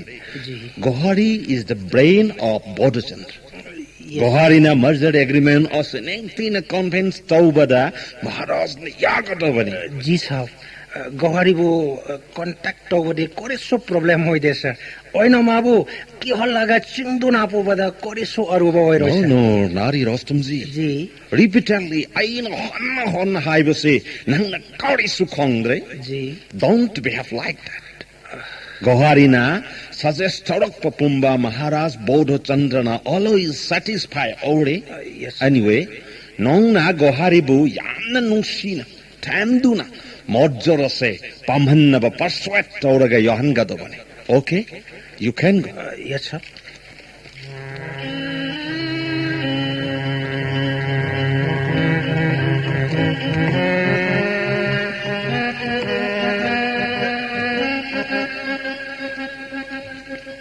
Sorry, His Highness. Motam Phajana Maharaj bu swagat piva yadre. Excuse me. Salam, His Excellency. Achouba Pradesh samagi pumnamaki makok thongba sanman pifam thokpa oiriba karmachari oidibanina. Aidi matam chapsana haibirakpa pungpham. Ayuki pung mapan nangnanaba lakchabani. Hojik pung tara tare. Adubo karisu kaidi. Dhainavad, His Highness. Nari Rostamji. जी साहब अरे गवारी Yes, Rostamji. ओसी और secretary साहब का एक मोरो एबा discussion लाई रे लाग लो हां ऑटो पर काम आदा नंगा एगा चिकना फंबा दुरकार वे Idea. Salu, Gaurahari. Magi wadu karino hana khanarone. Phagani idea. Please come, Rostamji. His Highness. His Excellency. Maharajji na in advance Konghole, present political situation council Tobo Palmle. Please proceed. Achumbani. India government ki political agenda ma Manipur da thamba wafam hogdok na khiba matam maduda Manipur sarkar gi thabakta khut sanghal lakta ba haibashi aigi apamba mayek seng utkrabani adubu sahib na handak tharak liba dewan asida sarkar gi thabak thoram pumba yauhan ba yabagi sakti piraga Amar Singh thabirak pashi Manipur gi council of minister Amadi ai isha loinana praja pumnamakna lokthokhiba pamnare No, His Highness. Raul Amar Singh Manipur gi Dewan oina appoint Toba gi process sadu. Bharat Sarkar gi Home Affairs Department ki matho oire. adu oiduna su Raul Amar Singh na Manipur da lakpashi Assam governor gi hukum gi cherolama puduna lakhiba maramna Maabu Manipur dagi lokthokhiba su aikhoi gidi His Excellency Assam gi governor da haijapam thoida Yes, His Highness. Maharaj gi frosthap ai soidana consider taugen. Bharat Sarkar gi opinion matung inna Maharaj ji di aina consult tausdaba matter laire. consult taugadaba haibi sahib Mr. B.N. Malik, Deputy Director Intelligence Department ki report. Deputy Prime Minister da Summit Thorokfa gi matung inna Manipur gi law and order gi situation illness oir. Communist extremist mayam gi Assam Rifles ki even quarter guard and court red tow. Manipur gi state force communist agitators mayam na control tow bagamana no oire. Further, Manipur State Congress Party na Congress High Commander 3 points memorandum summit taure. kari karamba wafam Number 1, the incapacity of the government of Manipur to maintain law and order. Secondly, the apprehension from the activities the communist revolution in Burma. Lastly, the integration of Manipur into India would bring peace and development. Maharajji, kari opinion. Governor Sahib. Governor Sahib. Manipur da communist kharagi aron balal ho macha amalairaga. Bharat Sarkar madugi namak kupna khantharubagi kari kana famlai pum thokpagene. Adu oiraga di Brahmadesh Sao Krabasmadi communist lebak ama oiridana. Wafam masidana Bharat सरकार न पुकनिंग थिंजिंदबा अमदि खुद संबगी फिरेप लौद्रिबना करिगिनो governor साहेब communist की वाफम दी मणिपुर दा करिशु अरुब नत्ते हौजिक मणिपुर लांग ननबा कन्न होटनरिबदी मणिपुर की Congress party ने अईगी दमक्तदी मणिपुर की कांग्रेस की खरा शिबु हान नमथबना हान ब इथौ ओइरी कांग्रेस की खरना मणिपुर बु भारत सरकार दा याउन नबगी दमक हौरिब आंदोलन से मणिपुर प्रजा हुप्न यारबरा याद्रिबरा हाइबसिगी सब चाब वारेप लौदना आई इथंतगी नत्रगा Congress party खत्तगी वारेपना वारेप ओइबे याब मतांग नत्ते Saheb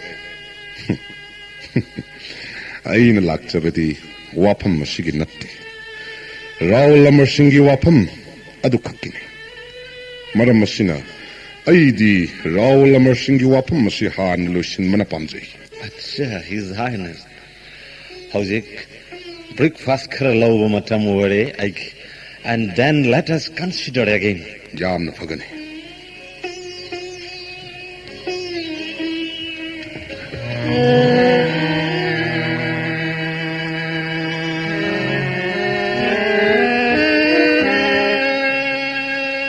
Mr. Gohari, definitely I know. I couldn't make Congo away. India government की intelligence department की report फांगले हाँ. ओशी मणिपुर महाराज नंग ना हाइबा खुदिंग दा यारे. नंग ना फरे हायरेगा दी महाराज ना सोयदा ना accept तोड़े. नंग ना सुमदे हायरेगा दी महाराज सु याद रे. Am I right? Advisor साहब, भारत सरकार की इंटेलिजेंस डिपार्टमेंट ना भारत सरकार दा आरान में पाव पी रहे. What? I am a simple clerk to His Highness Maharaja of Manipur, Mr. Rostomji. Yes. Laipa की वायन चेराक पायरी ब मिसक की मतिंग पांग ब कर्मचारी ओइन लेरगा सिरूल संगुना मसागी ओइ जब थी ब लैपा की मांग न बतो ब मिसक तो ऐदी नते. No, don't tell a lie. Gohari, ओइ दबा मी नंबर वांगांग लेगा कोरी काना रे हाँ. अच्छा, एंग लो फाइल से कुना पाएगा ये लो. The Manipur Merger Agreement, Section 3 and 4 of the Extra Provisional Jurisdiction Act 1947. Mr. Nari Rostomji, what is this? My dear Gohari, very important file, huh? Nangkhangle, Bharat Sarkar da Manipur yauhan ba Bharat Sarkar ki oppam baware. Extra Provisional Jurisdiction Act 1947 ek asigi makhada process tawre. Nangi bosta nang na wafam si convince tawhalo. Asse Gohari, I promise. Aina na wanda wasak pire. महाराज के hanta के शिलोंग भेजत असिदा मेतर असि soul हक तोड़ेगा दी नंगे very high post Bharat सरकार ना नंगंदा सोयदना offer पीगानी. रोस्टोमजी, yes. ऐना file असि पाएरगा महाराज की मनाक त चंगलुब याबगी हक छुंगलै लेके. महाराज ना आइबु कौशलगा फाइल असिदा इरिब वारोल असि खनसि हाइरि पीरम लगदी ऐना फाइल से यंगशन बगे. इंटेलिजेंस डिपार्टमेंट की रिपोर्ट जुमले तना गोहारी हाँ मणिपुर के क्राइम पुनमक नंग इन्वॉल्व तो हनबा पुनमक ओरे. रोस्टोमजी, yes. कलिनो नंग नंग बता नंग से भारत मसाने मरम मदुना नरैबाग भारत पु सोइदन नुंग सिफम थोई. नंगी वखलदा सोइदन नरैबाग याइफना बखनगरी ऐना मणिपुर मसाने मरम मदुना मणिपुर बुनुंग सीजब हाइबसे ईश्वर मनक थिंगलगसु यागदब वफम ओइगे. इरैबाग बुनुंग सीजदुना इरैपा की याइफनब खनबसेबो नंग करमना ऐना क्राइम सागले हैना प्रमाण पीगनी. Gohari, you must convey to my watch. Natregadi, nang soidana ochoba punishment pang batai. Kali, what business have you got in this matter? Nangi nakha polu yaga dandi pigani haibasi karamba chaukhатpa miyoi kangp ki phajaba chanamino. Che nangi file. Are Gohari, kori je file langduna aida pire, huh?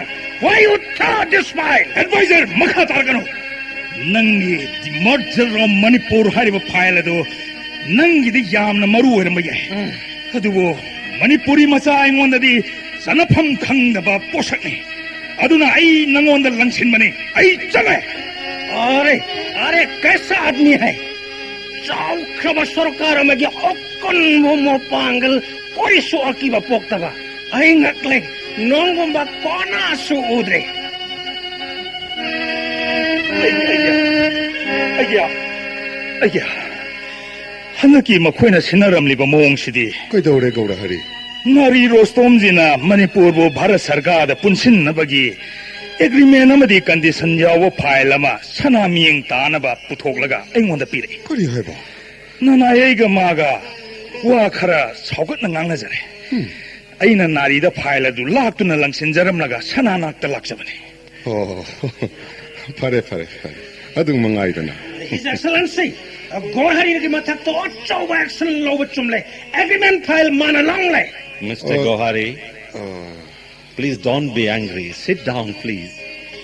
Nong na uriba file odu di document yauba file nat. Document adu di top na I mean separate later.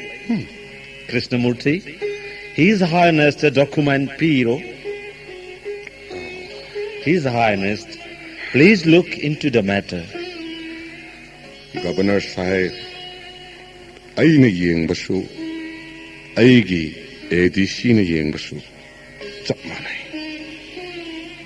ꯑꯗꯨꯅ ADCꯅ ꯌꯦꯡꯂꯁꯅꯨ ꯇꯧꯕꯗꯤ ꯉꯁꯤ ꯑꯁꯤ ꯑꯩꯅ file ꯑꯁꯤ ꯌꯦꯡꯂꯨꯕꯒꯤꯁꯨ ꯀꯥꯟꯅꯕ ꯀꯔꯤꯁꯨ ꯂꯩꯇꯦ Moram Piro, His Highness. ꯃꯔꯝ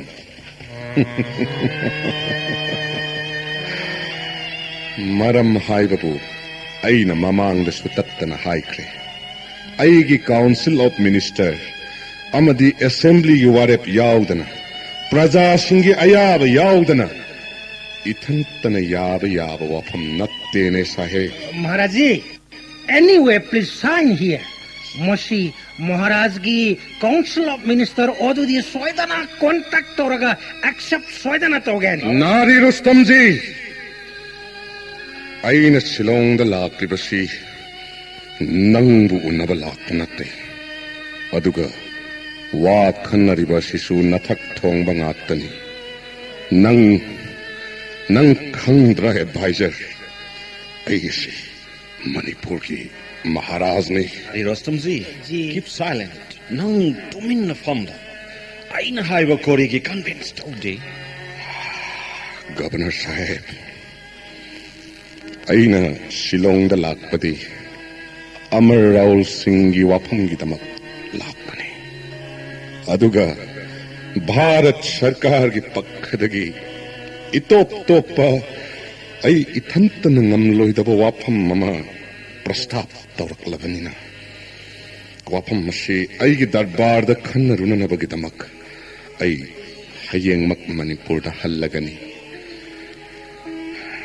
wafam masi Manipur assembly da khanaraba amadi leibak praja mayam ge yaba phanglaba matungda ai Shillong da amuk lake Manipur gi Raj Singhasan da phamliba ningthau ama oina izati gi maning tamba malhanba ai khak ngamloi Bharat Sarkar gi supnam niti yasida aina kibadagi ireibak Manipur Kanada Suttarai na pitokloi. Salam, Governor Sahib. Chachi Gohari. Egya. Chachi. Mr. Gohari, His Highness is in emotion. Please take him very carefully. Yes, His Excellency.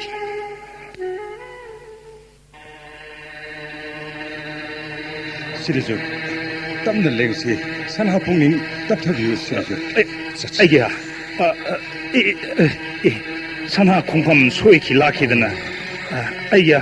Nanai sana hakjangdu amukta saujage. Tapna. Egya. 시리즈부 나나이 대붕을 세계들이다 소비르가 깔파우당 땀나 랭토 시리즈 Tawoi ushitaba wakallo.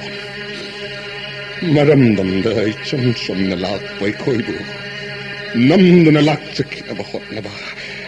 Yaro ay sukyayabong mo. Egya. Sana pun amukta taptabiko. sana hakchangda akaiba lakpa tare aigya. Amukta tapthabi ko aigya. Gaurahari. Aigya. Nattene. Shibu. Kanagi karno. Aigi karduran shibu. Mani aigya. Sirijut ki karduni aigya. Oh. Pare. Satsi. Ay. Kokasi. Yam ngawbagum na. Ngawbagum. Taway. Aigya. Satsi. Aigya.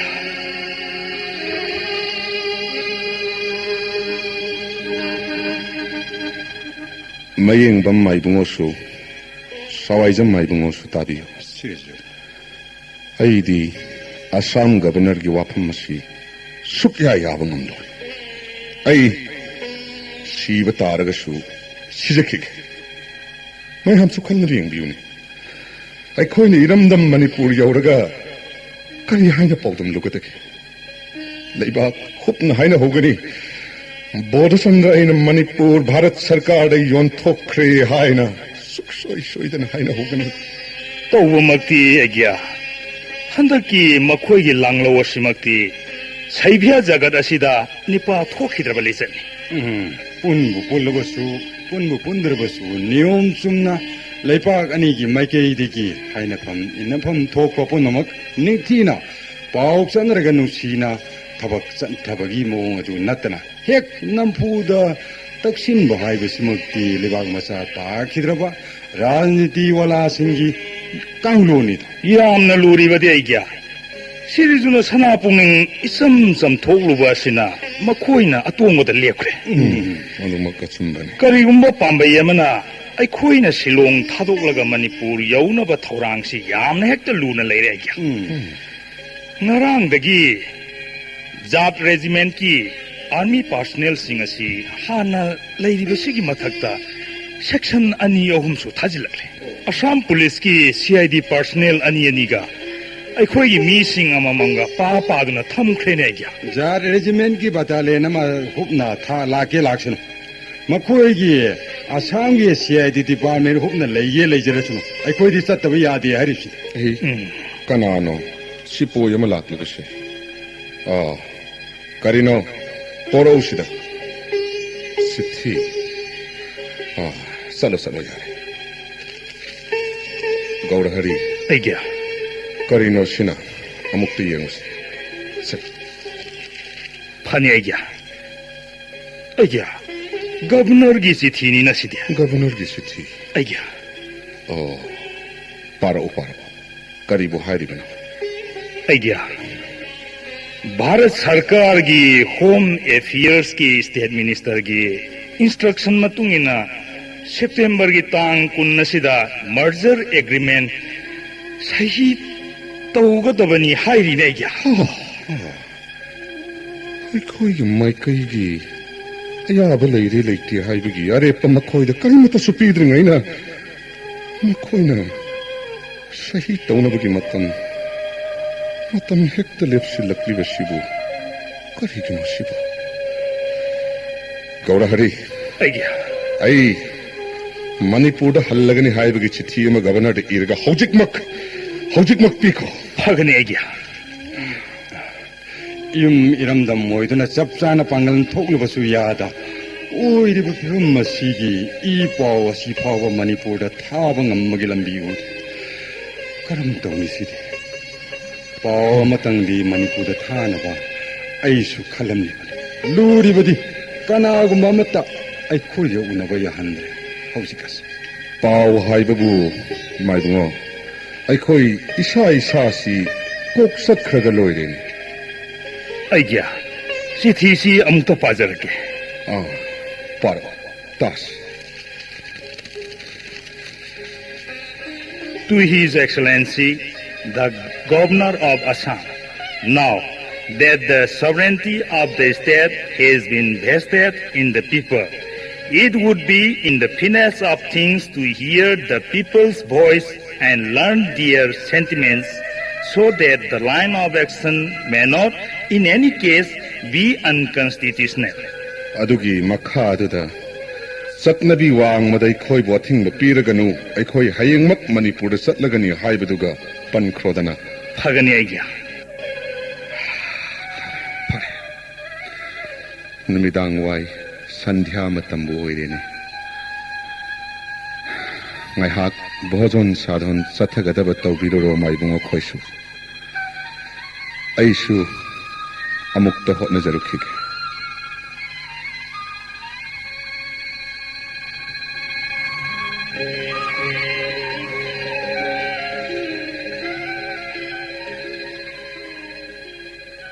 ꯒꯧꯔꯍꯔꯤ ꯂꯥꯎ ꯑꯔꯣꯟꯕ ꯋꯥ ꯑꯃ ꯈꯟꯅꯁꯤ ꯑꯩꯒꯤ ꯀꯔꯤ ꯀꯔꯝꯕ ꯁꯅꯥꯌꯥꯊꯪ ꯏꯔꯩꯕꯥꯛ ꯏꯔꯝꯗꯝꯕꯨ ꯕꯣꯙꯆꯟꯗ꯭ꯔ ꯏꯍꯥꯛꯊꯛ ꯑꯁꯤꯗ ꯃꯤꯈꯨꯠꯇ ꯁꯤꯟꯅꯔꯝꯈꯤ ꯍꯥꯏꯕꯁꯤ ꯏꯇꯤꯍꯥꯁꯀꯤ ꯂꯃꯥꯏꯗ ꯃꯌꯦꯛ ꯂꯥꯅ ꯂꯩꯍꯧꯒꯗꯕꯒꯤ ꯁꯔꯨꯛ ꯑꯩꯗꯤ ꯁꯤꯈꯤꯕꯅ ꯁꯔꯨꯛ ꯆꯥꯝꯃ ꯍꯦꯟꯅ ꯄꯥꯝꯖꯩ ꯑꯩꯒꯤ ꯑꯗꯨꯒ ꯅꯪꯁꯨ ꯑꯗꯨꯃꯉꯥꯏ ꯃꯐꯝ ꯃꯇꯝ ꯄꯨꯝꯅꯃꯛꯇ ꯅꯪꯕꯨꯗꯤ ꯏꯆꯦꯟ ꯆꯦꯟꯅꯔꯒꯅꯤꯗꯣ ꯑꯁꯨꯝꯕꯅꯤ ꯑꯩꯒꯤ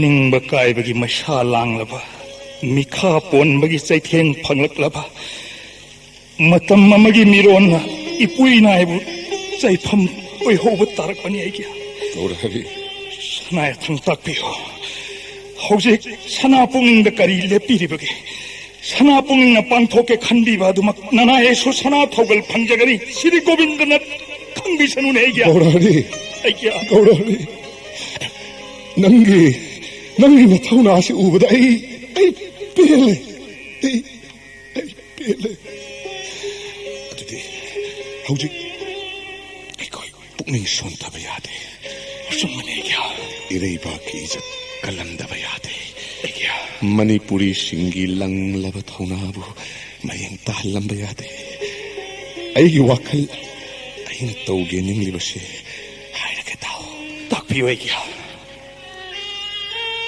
ꯍꯌꯦꯡ ꯑꯌꯨꯛ ꯑꯁꯤ ꯑꯩꯒ ꯑꯁꯥꯝꯒꯤ ꯒꯕꯔꯅꯔꯒ ꯀꯥ ꯑꯃꯗ ꯑꯩꯈꯣꯏ ꯑꯅꯤ ꯆꯤꯛꯅ ꯎꯅꯒꯦ ꯑꯩꯒꯤ ꯇꯥꯟꯖꯥꯗꯨꯗ ꯅꯪꯅ ꯃꯥꯒꯤ ꯑꯦꯗꯚꯥꯏꯖꯔꯒ ꯑꯇꯣꯞꯄ ꯀꯥ ꯑꯃꯗ ꯅꯈꯣꯏ ꯑꯅꯤꯇ ꯆꯤꯛꯅ ꯋꯥꯔꯤ ꯁꯥꯟꯅꯧ ꯑꯩꯒꯤ ꯃꯇꯝ ꯑꯗꯨꯗ ꯑꯩꯅ ಶ್ರೀ ಪ್ರಕಾಶ್ಪು ꯑꯩꯒꯤ ರಿವಾಲ್ವರ್ ꯑꯁꯤꯅ ꯀꯥꯞꯇꯨꯅ ꯍꯥꯠꯀꯅꯤ ꯑꯩꯒꯤ ꯅꯣꯡꯃꯩ ꯃꯈꯣꯜ ꯍꯦꯛ ꯇꯥꯕꯒ ꯅꯪꯅ ꯅꯥꯔꯤ ꯔꯨꯁꯇꯝꯖꯤꯕꯨ ꯀꯥꯞꯇꯨꯅ ꯍꯥꯠꯂꯣ ꯑꯩꯒꯤ ꯅꯅꯥꯏꯁꯨ ꯃꯗꯨꯃꯛ ꯂꯦꯞꯆꯔꯦ ꯑꯩꯒꯤ ꯁꯅꯥ ꯊꯧꯒꯜ ꯇꯨꯡꯏꯟꯅ ꯏꯔꯩꯄꯥꯛ ꯖꯥꯇꯤꯒꯤꯗꯃꯛ ꯁꯤꯂꯣꯡ ꯂꯝꯗ ꯊꯋꯥꯏꯅ ꯄꯣꯟꯊꯥ ꯑꯣꯏꯖꯔꯝꯂꯒꯦ ꯑꯩꯒꯤ ꯑꯗꯨꯗꯤ ꯊꯕꯛ ꯑꯁꯤ ꯁꯣꯏꯗꯅ ꯄꯥꯡꯊꯣꯛꯅꯕ ꯑꯩꯈꯣꯏ ꯑꯅꯤ ಶ್ರೀ ಗೋವಿಂದವು ꯃꯥꯡꯗ ꯊꯝꯗꯨꯅ ꯋꯥꯁꯛꯂꯁꯤ ꯑꯩꯒꯤ ꯁ꯭ꯔꯤꯖꯨꯠꯄꯨ ꯀꯅꯥ ꯇꯥꯏꯕꯨꯡꯉꯣ ꯁꯦꯀ꯭ꯔꯦꯇꯔꯤ ꯀꯩꯗꯧꯕꯒꯤ ꯑꯃꯨꯛꯇꯗꯤ ꯇꯞꯊꯈꯤꯁꯤ ꯃꯥꯏꯕꯨꯡ ꯀꯔꯤꯒꯤ ꯃꯈꯣꯏꯅ ꯄꯪꯂꯥꯛ ꯂꯥꯛꯆꯔꯨꯒꯗꯒꯦꯅꯦ ꯁ꯭ꯔꯤꯖꯨꯠ ꯃꯥꯏꯕꯨꯡꯉꯣ ꯇꯥꯛꯄꯤꯌꯨ ꯁ꯭ꯔꯤꯖꯨꯠ ꯃꯤꯅ ꯑꯁꯨꯛ ꯂꯥꯛꯆꯈꯤꯕ ꯑꯩ ꯁꯤꯖꯈꯤꯒꯦ ꯃꯥꯏꯕꯨꯡ ꯏꯔꯩꯕꯥꯛ ꯄ꯭ꯔꯖꯥꯅ ꯃꯤꯈꯥ ꯊꯥꯅ ꯂꯩꯒꯗꯕ ꯐꯤꯕꯝ ꯑꯗꯨ ꯌꯦꯡꯗꯨꯅ ꯂꯩꯕꯒꯤ ꯃꯍꯨꯠꯇ ꯑꯩ ꯁꯤꯖꯈꯤꯒꯦꯅꯦ ꯃꯥꯏꯕꯨꯡꯉꯣ ꯁꯤꯔꯤꯖꯠꯄꯨ ꯑꯃꯨꯛꯇ ꯁꯅꯥꯄꯨꯟ ꯇꯞꯊꯕꯤꯁꯤ ꯑꯁꯥꯎꯕꯅ ꯊꯨꯝꯍꯠꯄꯤꯈꯤꯗꯨꯅ ꯁꯤꯔꯤꯖꯠ ꯁꯅꯥ ꯄꯨꯛꯅꯤꯡ ꯑꯁꯤ ꯂꯥꯛꯁꯤꯟꯕ ꯏꯌꯥ ꯌꯥꯔꯣꯏꯗꯧꯔꯦ ꯋꯥꯐꯝ ꯈꯔꯗꯪꯗꯤ ꯑꯃꯨꯛꯇꯪ ꯇꯥꯕꯤꯈꯣ ꯃꯃꯥꯡꯗ ꯃꯅꯤꯄꯨꯔꯗ SP ꯑꯣꯏꯗꯅ ꯁꯅꯥ ꯊꯧꯒꯜ ꯐꯪꯖꯔꯝꯕ ꯅꯥꯅꯥꯏ ꯕꯪꯒꯥꯂꯤ ꯃꯆꯥ ꯗꯥꯁꯒꯨꯞꯇꯗꯨ ꯁꯅꯥ ꯆꯣꯔꯣꯟ ꯈꯣꯔꯝꯕ ꯂꯥꯛꯆꯔꯤ ꯃꯥ ꯇꯨꯃꯤꯟꯅ ꯄꯥꯎ ꯑꯁꯤ ꯄꯤꯖꯔꯛꯄꯅꯤ ꯃꯥꯒꯤ ꯃꯑꯣꯡꯁꯤꯅꯅꯦ ꯑꯩꯅ ꯈꯟꯖꯕꯗꯤ ꯃꯁꯤ ꯃꯍꯥꯔꯥꯖꯒꯤ ꯁꯣꯍꯥꯏ ꯈꯔꯗꯪ ꯄꯤꯖꯒꯦ ꯍꯥꯏꯗꯅ ꯂꯥꯛꯄꯕꯨ ꯃꯥꯜꯂꯤꯅꯦ ꯗꯥꯁꯒꯨꯞꯇ ꯃꯥꯃꯛꯇꯤ ꯑꯩꯕꯨ ꯌꯥꯝꯅ ꯅꯤꯡꯖꯕꯅꯤ ꯀꯔꯝꯕ ꯃꯇꯝꯗꯅꯣ ꯃꯥꯅ ꯂꯥꯛꯀꯅꯤ ꯍꯥꯏꯔꯤꯕꯅ ꯑꯗꯨꯕꯨ ꯃꯈꯣꯏꯗꯤ ꯑꯩꯗꯤ ꯑꯃꯠꯇꯕꯨ ꯊꯥꯖꯔꯛꯇ꯭ꯔꯦꯗ ꯃꯁꯤ ꯌꯧꯔꯛꯀꯗꯧꯕ ꯃꯥꯜꯂꯦ ꯑꯩꯒꯤ ꯌꯧꯔꯛꯑꯅꯤ ꯃꯈꯣꯏꯗꯣ ꯑꯗꯨꯅ ꯑꯩꯅ ꯍꯪꯒꯠꯆꯔꯤꯕꯅ ꯁꯤꯅꯤ ꯁꯤꯔꯤꯖꯨꯠꯀ ꯇꯥꯏꯕꯪꯉꯣꯒꯗ 소도 짜닝 따나 아무것도 답나 혼자드나 세나부디도 엉뚱디 인터넷 레비고 하저리가 대부분 수어 동아이 빵팽 그 핑긋비는 나쁘는 아이 쌤이 많아지도고 아두디 시리즈네 쿠짜는 뭐 셈비락라바나 나이니다나 예 라굴라글리네 다스부터 다스부터 여러야드나 어 라라 सगो दास को लाओ लाओ लाओ दास गुप्ता प्रणाम महाराज प्रणाम दास गुप्ता फमु फमु फमु अया उसके मतिक चिंता होइना उजरे महाराज लोरेबे मतमदा अथोइबा महाराज जीना कोरिकी चिंता होई बिरेगे दास गुप्ता नखोईगी असम गवर्नर की थवों भारत सरकार की सुप्नम नीति असिदा थवाई पामुगदब कनादि लेगनी नाना आइगे सना चोरोंद लुरेबा से गुप्त कथा हंगुच्चगे हौजिकी राजनीति से मवोंग असिदा मुखामुखी ओइदुना युद्ध तवगी सुविधा लैगेदोबो ओइरदी महाराज युद्ध तवगिरो ಅದು ಅರೆಂಬ ಓರಗದು ಬಲ್ಲೈರಬದಿ ಕೋರಿ ಕೋನಗನೆ ಹೇಗೆ ngамಗನಿ ಹಾಯ್ಬಗಿ ನತ್ತೇನೆ ಗುಪ್ತಾ ತೌದಬ ಯಾದಬಗಿ ವಾಫಂ ನಾನಾ ಐಗೆ সে ওসে সনাবুদ্ধি তৌরেগা বিচার তৌবিরং এখন সময় করেছে উপায় ওদের তারপরে সে মণিপুরি রাজবংশগী মোতামতি রাজনীতি সমস্যা প্রজাপুম্বগী পুম্নমক্সি বিচার ওইবিরং ওসে মহারাজিনে याबिरे बसु याबिद्रे बसु मणिपुर भारत सरकार ना दखन तो बटी सयदन ओरे महाराजी महाराजी और मंत्री पुंबगी प्राण त्याग ओरेसु this will be done Bharat सरकार ने निंगथौ हाके नि महाराज आइबदी असे नमदुना मणिपुर भारत सरकार ना कंट्रोल टोखेरी सकन असे मोटुंगदा असुविधा महाराज तगी ओहरे अदुगी सरुक हौजी की मणिपुर दा हनखेबा यानबा एग्रीमेंट सही तौरेगा मणिपुर यौरेगा राज दरबार के अनव वारवल अमा अमुक होंगले गसु यावले रेगे दास गुप्ता आइगे मणिपुर के महाराज बौद्ध चंद्रना भारत सरकार की मतौ तम लगा इशा लैथोकनब मिनमदन चटखिबा हाइबदुदि खक ओइथोक्तबनि नाना आइगे नानागे प्रस्ताव बुद्धि तौबिरो आई कोइना लैबसु आफाबो ओइद्रे आइगे फारे फारे चलो चलो प्रणाम महाराज जी प्रणाम ए नोंगान गदौरेना मतम मसिदे फारे ngahaktan pothanarasi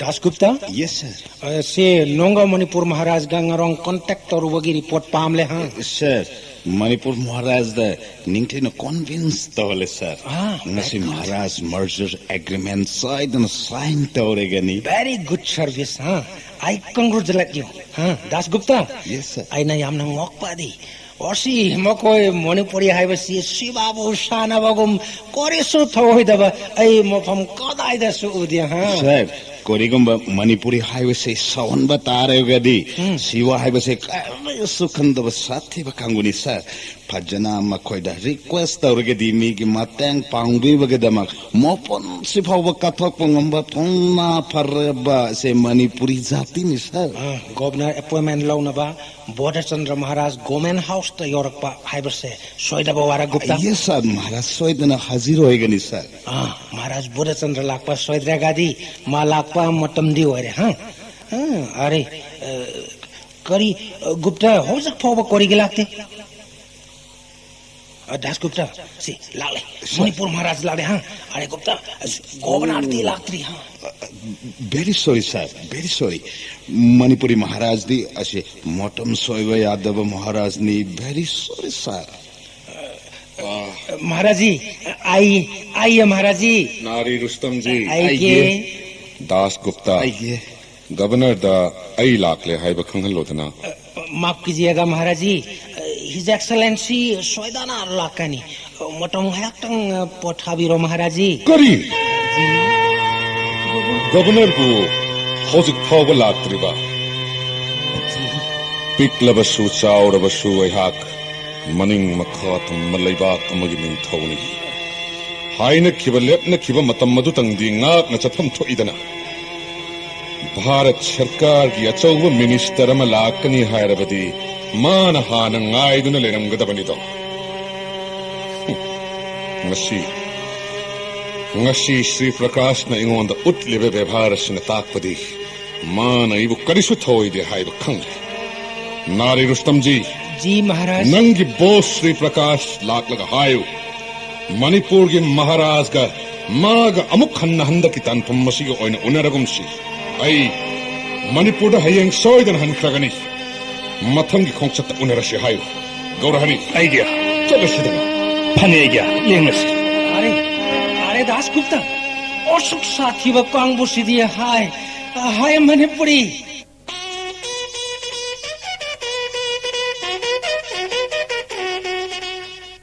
नारी रुस्तम जी जी साहब मणिपुर महाराज लाक्टो हिज एक्सलेंसी गवर्नर साहब लैरम दे हाय न यमना साउना हनख्रब my God come down Nari ji the consequence will not be good नारी रुस्तम जी ngasi numidang wai pung monga tarak po matamda red lane rasbarida aihak maharaj unaba lakani chanbiduna his highness ko unaba phonghanbiu haina chithiama maharaj bodhchandra da haujumak iko ji साहब his excellency Manipur Maharaj Bodhchandra ओमदी मागी royal पुनमक यमना ngangnaba ware konasu okiba oidresha Nari Rustom ji Maharaj Bodhchandra aina masak mun khangle Maharaj Bodhchandra na haikhiba wapam khak hong अदुबु निंगथिना फजना हाइजरबदे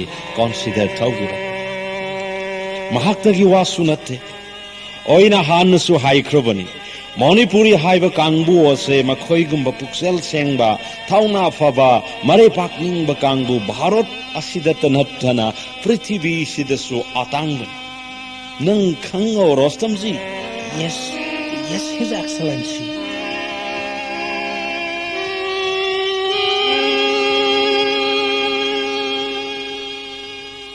नाय गुलाम साहब ꯀꯔꯤ ꯇꯥꯛꯄꯤꯒꯗꯕ ꯇꯥꯏꯕꯨꯡꯉꯣ ꯂꯥꯎ ꯋꯥ ꯍꯥꯏꯒꯦ ꯉꯁꯤ ꯑꯁꯤ ꯁꯦꯞꯇꯦꯝꯕꯔꯒꯤ ꯇꯥꯔꯤꯛ 10 ꯌꯧꯔꯦꯗꯅ ꯑꯍꯣꯏ ꯅꯍꯥꯟ ꯇꯥꯡ 13ꯇ ꯁꯤꯂꯣꯡꯗ ꯍꯦꯛ ꯊꯨꯡꯉꯕ ꯅꯨꯃꯤꯠꯇꯣ ꯃꯗꯨꯗꯒꯤ ꯉꯁꯤ ꯐꯥꯎꯕꯁꯤꯕꯨ ꯇꯨꯝꯐꯝ ꯆꯥꯐꯝ ꯈꯪꯗꯕꯅꯦ ꯋꯥꯈꯜꯁꯤꯅꯒ ꯅꯨꯡꯉꯥꯏꯇꯕꯅꯦ ꯍꯛꯆꯥꯡꯁꯤ ꯆꯨꯝꯅ ꯂꯦꯞꯄ ꯐꯥꯎꯕ ꯍꯦꯛ ꯌꯥꯗ꯭ꯔꯦꯍꯦ ꯏꯕꯣ ꯍꯣꯏ ꯌꯦꯡꯉꯣ ꯑꯩ ꯋꯥ ꯍꯥꯏꯒꯦ ꯃꯨꯟꯅ ꯇꯥꯎ ꯇꯥꯛꯄꯤꯌꯨ ꯇꯥꯏꯕꯨꯡꯉꯣ ꯀꯔꯤ ꯇꯧꯖꯧ ꯍꯥꯏꯕꯒꯦ 시비 사와이잠바가 마하라즈가수 포타호르버니 다이봉아 세크레터리수 포타호래 아이수 학당 포타루게네 나거이 고농 시파이 매암시 나미나 싱나리요 거이 뭐호이 나나 ꯑꯩꯈꯣꯏ ꯈꯪꯖꯔꯦ ꯇꯥꯏꯕꯨꯡꯉꯣ ꯄꯣꯊꯥꯕꯤꯌꯨ ꯀꯅꯥꯅꯣ ꯂꯥꯛꯏꯁꯤꯗꯤ ꯑꯁꯥꯝꯒꯤ ꯒꯕꯔꯅꯔꯅꯤꯗꯅ ꯀꯔꯤꯅꯣ ꯃꯥꯒꯤ ꯉꯁꯤꯒꯤ ꯃꯑꯣꯡꯁꯤꯗꯤ ꯒꯥꯠ ꯀꯅꯥꯁꯨ ꯌꯥꯎꯗꯅ ꯒꯕꯔꯅꯔ ꯃꯥꯅꯕꯨ ꯃꯊꯟꯇ ꯂꯥꯛꯄꯁꯤꯗꯤ ओरे मणिपुरी नायक जी साहब महाराज कदम द लेरे कोरी चौड़ी आई लाख ले हायरो जी साहब very smart मणिपुर सफाई really war film द लेबगम रेडी ओइदन लेरे नमस्ते एक्सीलेंसी नमस्ते महामजी आई महाराज की अपॉइंटमेंट लौगे लाख ले प्लीज गाइड मी यानी साहब अंदर आइए थैंक यू साहेब गोल कमरा सिदा मुक्त पोथाबियो आई महाराज कौथोक जरूगे महाराज की हाउस करी ठबक लेरे करी सुलेते साहेब बेडरूम दा पोथारी अच्छा जरा रिपोर्ट दीजिए मामा जी श्रीजुत ꯀꯩꯗꯧꯔꯦ ꯃꯥꯏꯕꯨꯡꯉꯣ श्री प्रकाश लाई गोल कमरा दा फमहौ ꯀꯅꯥ ꯀꯅꯥ ꯌꯥꯎꯔꯛꯏ ꯃꯥꯏꯕꯨꯡꯉꯣ मतोमदने सिक्योरिटी फावबा कनामत यौरक्ते श्रीजुत ꯌꯥꯔꯕꯗꯤ ꯎꯅꯔꯔꯣꯏꯕ ꯃꯥꯏꯕꯨꯡꯉꯣ मधुमक्सु हेक नुंगाइतेदा ngahaktang lengthoksidana फिरोन अमुक्ता ꯀꯔꯤꯒꯤ ꯐꯤ ꯍꯣꯡꯉꯨꯒꯕꯅꯣꯗ ꯍꯣꯡꯗꯣꯛꯂꯔꯣꯏ ꯃꯥꯏꯕꯨꯡꯉꯣ ꯁꯛꯇꯥ ꯅꯨꯡꯁꯤꯗꯦ ꯐꯤꯕꯝ ꯑꯁꯨꯝꯅ ꯍꯦꯛꯇ ꯎꯅꯔꯒꯦꯗ ꯅꯠꯇꯦ ꯃꯤꯅ ꯋꯥꯈꯜ ꯑꯃ ꯈꯜꯂꯣꯏꯗ꯭ꯔꯅꯦ ꯁꯤꯔꯤꯁꯨ ꯈꯟꯁꯅꯨ ꯈꯜꯍꯟꯒꯦ ꯍꯥꯏꯗꯨꯅꯃꯛ ꯇꯧꯔꯕꯅꯤ ꯑꯩ ꯊꯣꯛꯎꯈꯤꯒꯦ ꯃꯥꯏꯕꯨꯡꯉꯣ ꯐꯒꯅꯤ अरे बोधचंद्र नमस्ते बाबा Bodhchandra ngosiri ai assam governor oina nangi nakta lakpu natte motom mamadan nongna benaras cholairing egi nangi baba sri prakash aduma khoina lakpu nongi ai gi morakta mapa macha oina nungsine bagi mori ama laibado nongi di mangkrora बाबा प्रकाश मांगदे सही खर तौरबसु अइबु हेक पोकपन चागुमना लोइनबिखिबा अइ खक काउदे अदुदे मोपा मना मोचागी मफमदा बिख्या लाके बाबा राजवंश हाइबसिदी सिंगनरुडबदी करिगुम्बा मत फंग थमोय सेंगना हाइजरोबदी मोंगक फाव ककलगा पिथोक पंगम बाबा Bodhchandra ओइना नंगोंदा तसेंगना निजरबनी नोंग merger agreement से ओइगिदमक खंदना सही तौर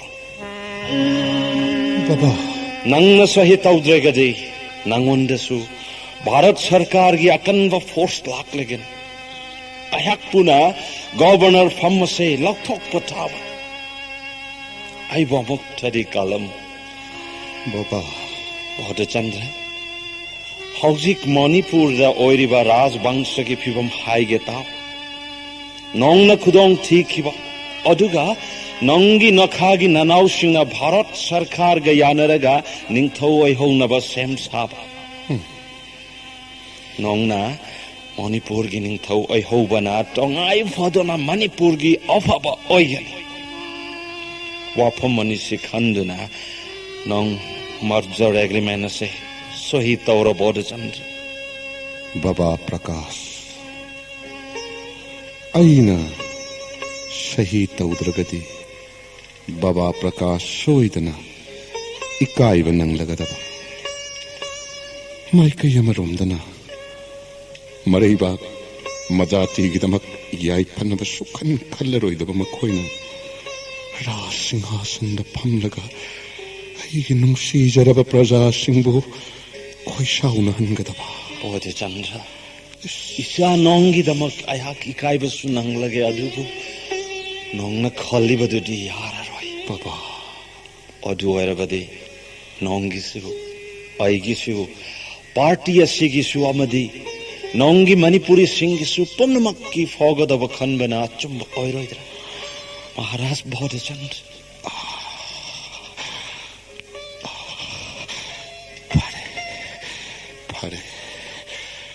हरे बाबा प्रकाश आई मर्जर एग्रीमेंट सही तौसरगे आई सही तौसरगे बाबा तौबतदी एग्रीमेंट अदुगी मनुंगदा मणिपुरी जातिबु योखत्नब वाफम खरदी तंगाई फदना यावहनब ताई मदु सोइदने यावगेने यावफम सुथोकपन डिपार्टमेंट खुदिंगमकी हेड ऑफ डिपार्टमेंट मणिपुरी मचा ओइगेने मणिपुर की आइन सेमजबंगंबा आइन सभा लोइगे भारत की नागरिक अमा ओइबा भारतवासी अमना फंगफम थोकपा मणिपुरी सिंगना फंगदब पुमनमक सिगलोइनना मणिपुरी सिंगी मसागी चटनबी कंजनब राजगादी मुथत पयात महाराज मगी फंगफम थोकपा अधिकार मांगन बयादे राजबारी दलेरिबा महाराज की ऑफिस पुमनमक मसक होंगंदना लेहंगदब पुमनमक असे एग्रीमेंट असिदा यावगदबने पुमनमक अदुबु यावरबदी बाबा प्रकाश आई सोइदना सही तौर आई सही तौरगे बाबा अदुदि सेप्टेम्बर तांग कुनमाथ्रोय असिमक्तदा आइन मधुगे थोरांग पुंब सेम सारगे यारे बाबा प्रकाश सेम साबिरो बाबा अदुदि बाबा चटलगे 이마 머니푸르 이마기 콩다 요팅 탕고 따르다 꼬이마 고빈데 이거마 뿜나막까시 이거 낭길이랑 학당이 됐고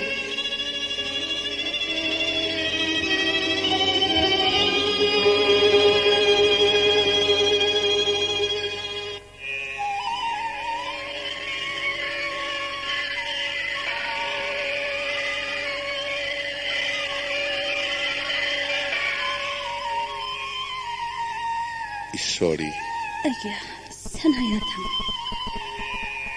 मणिपुर की महाराज बोध चंद्र को वहाकसे हिंग शीरब मिशक हाइबदो तशेंग लेको महारानी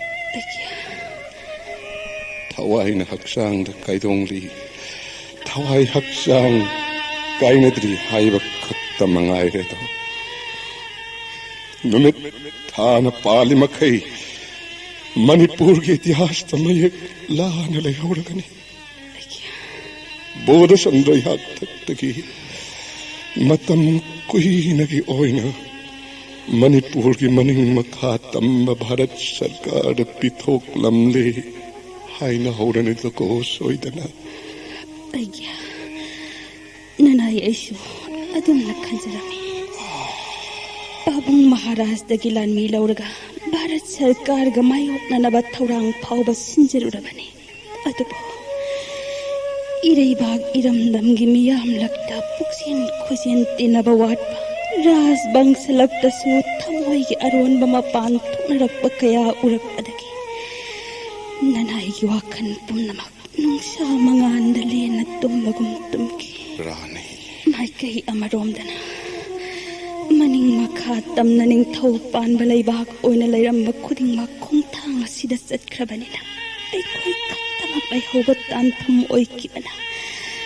भारत सरकार गा मणिपुर गा मायोकनबा तारकलबदा अदुमै अंग्रेज गा मणिपुर गा ओइना खिबा अदमक ओइगनी अइकिया भारत सरकार गी वाखंदी मखोइगी अपाम्बा अदुदमक तौगदबनी अतोप्पगी अपाम्बदी खक उरोइ हाइबनी फिबम सिदा सिरजुत इतोमतगी थौना लिंजेना करी पांगन थोकदगिने अइकिया कनानो नाना आइना साना जोरंदे खुरुमजारी ओ गुलाम साथ लाउला चंगोला अइकिया भारत सरकार नैंगोंदगी राज शक्ति लौथोख्रगनी हाइबसे आई खंगी गुलाम साथ अदुबो नखोई पुमनमक नपुकनिंग नुंगाइतब तौरनु नखोई पुमनमकी मफम कायदनबा अइना सोइदना सिंदोकलमगनी अइकिया मतम सिबु फने याना लैसनग्रे अइकिया नाना आइसिंग पुमनमक थौरांग लोइजरे अइकिया ओ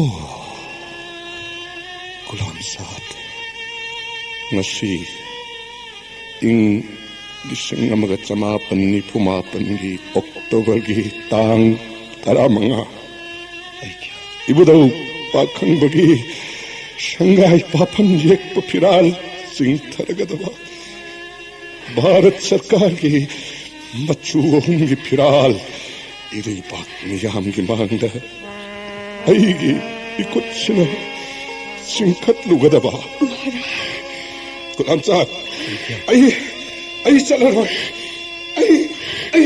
Gulam Saad ai chala roy aduna tragana Gulam Saad क्या ibudau Manipureshwar Maharaj Narasingha Maharaj makki masak oiraba ibudau gi khutsu than ningthaurel mathang pairakpana iha tak pau yorklaba Bajra Singh Thangsang Putoro kadai Bajra Singh Thangsang Bharat Sarkar ki phira likhut asina Manipuriya tyada paihangani hairi yaruriba Shahid taururiba aigi ikut ase kathana ꯑꯩꯒꯤ ꯈꯨꯠ ꯑꯁꯦ ꯀꯛꯊꯠꯂꯨ ꯒꯨꯂꯥꯝꯖꯥꯠ ꯑꯩꯒꯤ ꯈꯨꯠꯁꯦ ꯀꯛꯊꯠꯂꯨ ꯑꯩꯒꯤ 시리주 산하야탕 람람자버디 나서디 꼭라로이다바 탕펑기 맘이 따드나바 사나 뿌닝나 눅낭비두나 와칼 메샤 랑비라가 사나 부디 랑질 망크가니 아이캬 ꯒꯨꯂꯥꯝꯖꯥꯠ 아이캬 ꯒꯨꯂꯥꯝꯖꯥꯠ 아이캬 ꯀꯣꯛꯂꯔꯣꯏꯗꯕ ꯊꯥꯡꯐꯝ ꯇꯨꯡꯒꯤ ꯆꯥꯗꯣꯟ ꯁꯨꯗꯣꯟꯅꯁꯨ ꯊꯥꯡꯐꯝ ꯑꯁꯤꯒꯤ ꯃꯃꯤ ꯀꯣꯛꯍꯟꯕ ꯉꯝꯂꯔꯣꯏꯗꯕ ꯍꯦ ꯒꯣꯕꯤꯟꯗ ꯏꯕꯨꯡꯉꯣ ꯏꯄꯥ ꯏꯄꯨꯁꯤꯡꯒꯤ ꯁꯅꯥ ꯍꯥꯛꯇꯛꯇꯒꯤ ꯏꯔꯝꯗꯝ ꯃꯅꯤꯄꯨꯔꯗ ꯏꯕꯨꯡꯉꯣ ꯅꯪꯅ ꯅꯤꯡꯊꯧ ꯑꯣꯏꯕꯤꯗꯨꯅ ꯉꯥꯛꯄꯤꯔꯛꯄ ꯂꯩꯕꯥꯛꯅꯤ ꯅꯅꯥꯏ ꯇꯣꯜꯂꯕ ꯄꯣꯟꯁꯨꯟꯗ꯭ꯔꯅ ಶ್ರೀ ಚರೋಂದ ಕರಿ ಲಂಜಕ್ಕಿದನ ಶ್ರೀ ಚರೋಂತಬು ನಿಂಜವ ಈ ಜಾತಿಯ ಶಿವು ಶಿಗುಮ್ಮ ಮೈಚಾಕಶಿ ಪಿಬಿಬಗೇನೆ ಹೇ Govinda ಇಬುಂಗೋ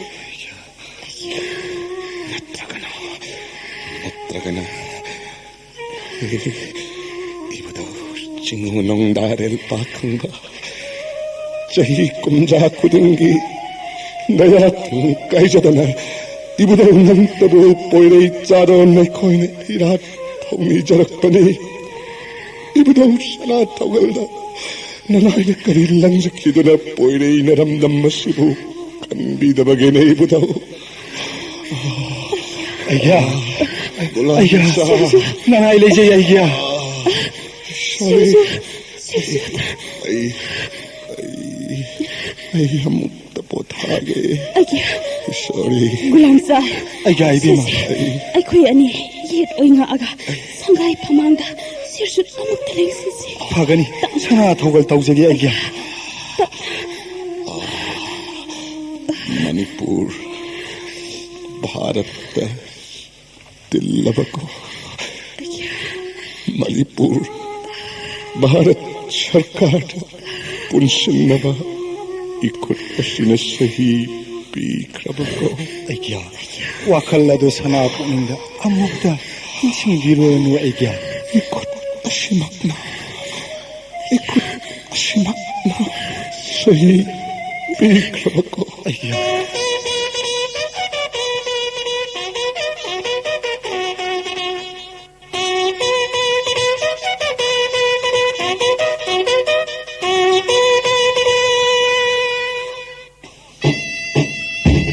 ngasi ing sok lising amaga chamapan nipu mapalgi October tang 15 numit asida Manipurna Bharat Sarkar da yaurpagi merger function asi Manipur Sarkar gi thorang makhada pangthokli thoram asiga mari leinana Shri Sardar Vallabhbhai Patel Honorable Deputy Prime Minister na thabirakpa paujel pathokchari I would like to take this opportunity to acknowledge with gratitude the willing cooperation of His Highness the Maharaja of Manipur, who responding to call his country and in his largest interest, agree to hand over the administration of his state to the government of India. Haujek Makha Tarakpada, His Highness the Maharaja of Manipurna message Pibigan. Poknapam lamdam Manipur Sana Leibaki Nungsijaraba Praja Pumnamak Ngasi Ing Lishing Amagachamapan Nipumapangi October Gitang Taramanga Numit Asidagi Manipur Sana Leibaki Anau saklon ama hongle Asigumba ahong basakam masida Bharat Sarkarna Manipuri Praja Chingmi Tammi Musulman Leiriba Khudingbu Thamoy Seng na nungsiba mityeng na yengbiduna Saukhat khongthang da khumang sauksin na ba hotnarakani haibagi Achet pathajabat thamjari Amadi Manipur merger agreement पल्लिबा Manipur की चिंगी तम्मी की tradition culture custom अमदी Manipur की ngमखै की सक्तम मांगहनदबा हाइबा वाफमसिंग असी सोइदन ngaklakani haibagi असेत पथाजबसु थमजरी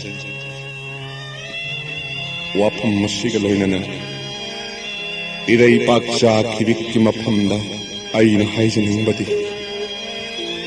Manipur Bharat सरकार पुनसिल्ले हाइदुना मरम ओइदुना पुकनिंगदा नुंगाइतबा थमबिरगना फिबम मसिदा अइखोइ कनाबुसु खंदोन तौरगुमसि कांग्रेस कर्मी सिंगबुसु नुंगाइतबा थमबिरुरगन पुमनमक असे मतमगी खोंगलई मतुंग नोइरकपनि हाइना नुंसिजरबा प्रजा सिंगी पुकनिंगदा खनबि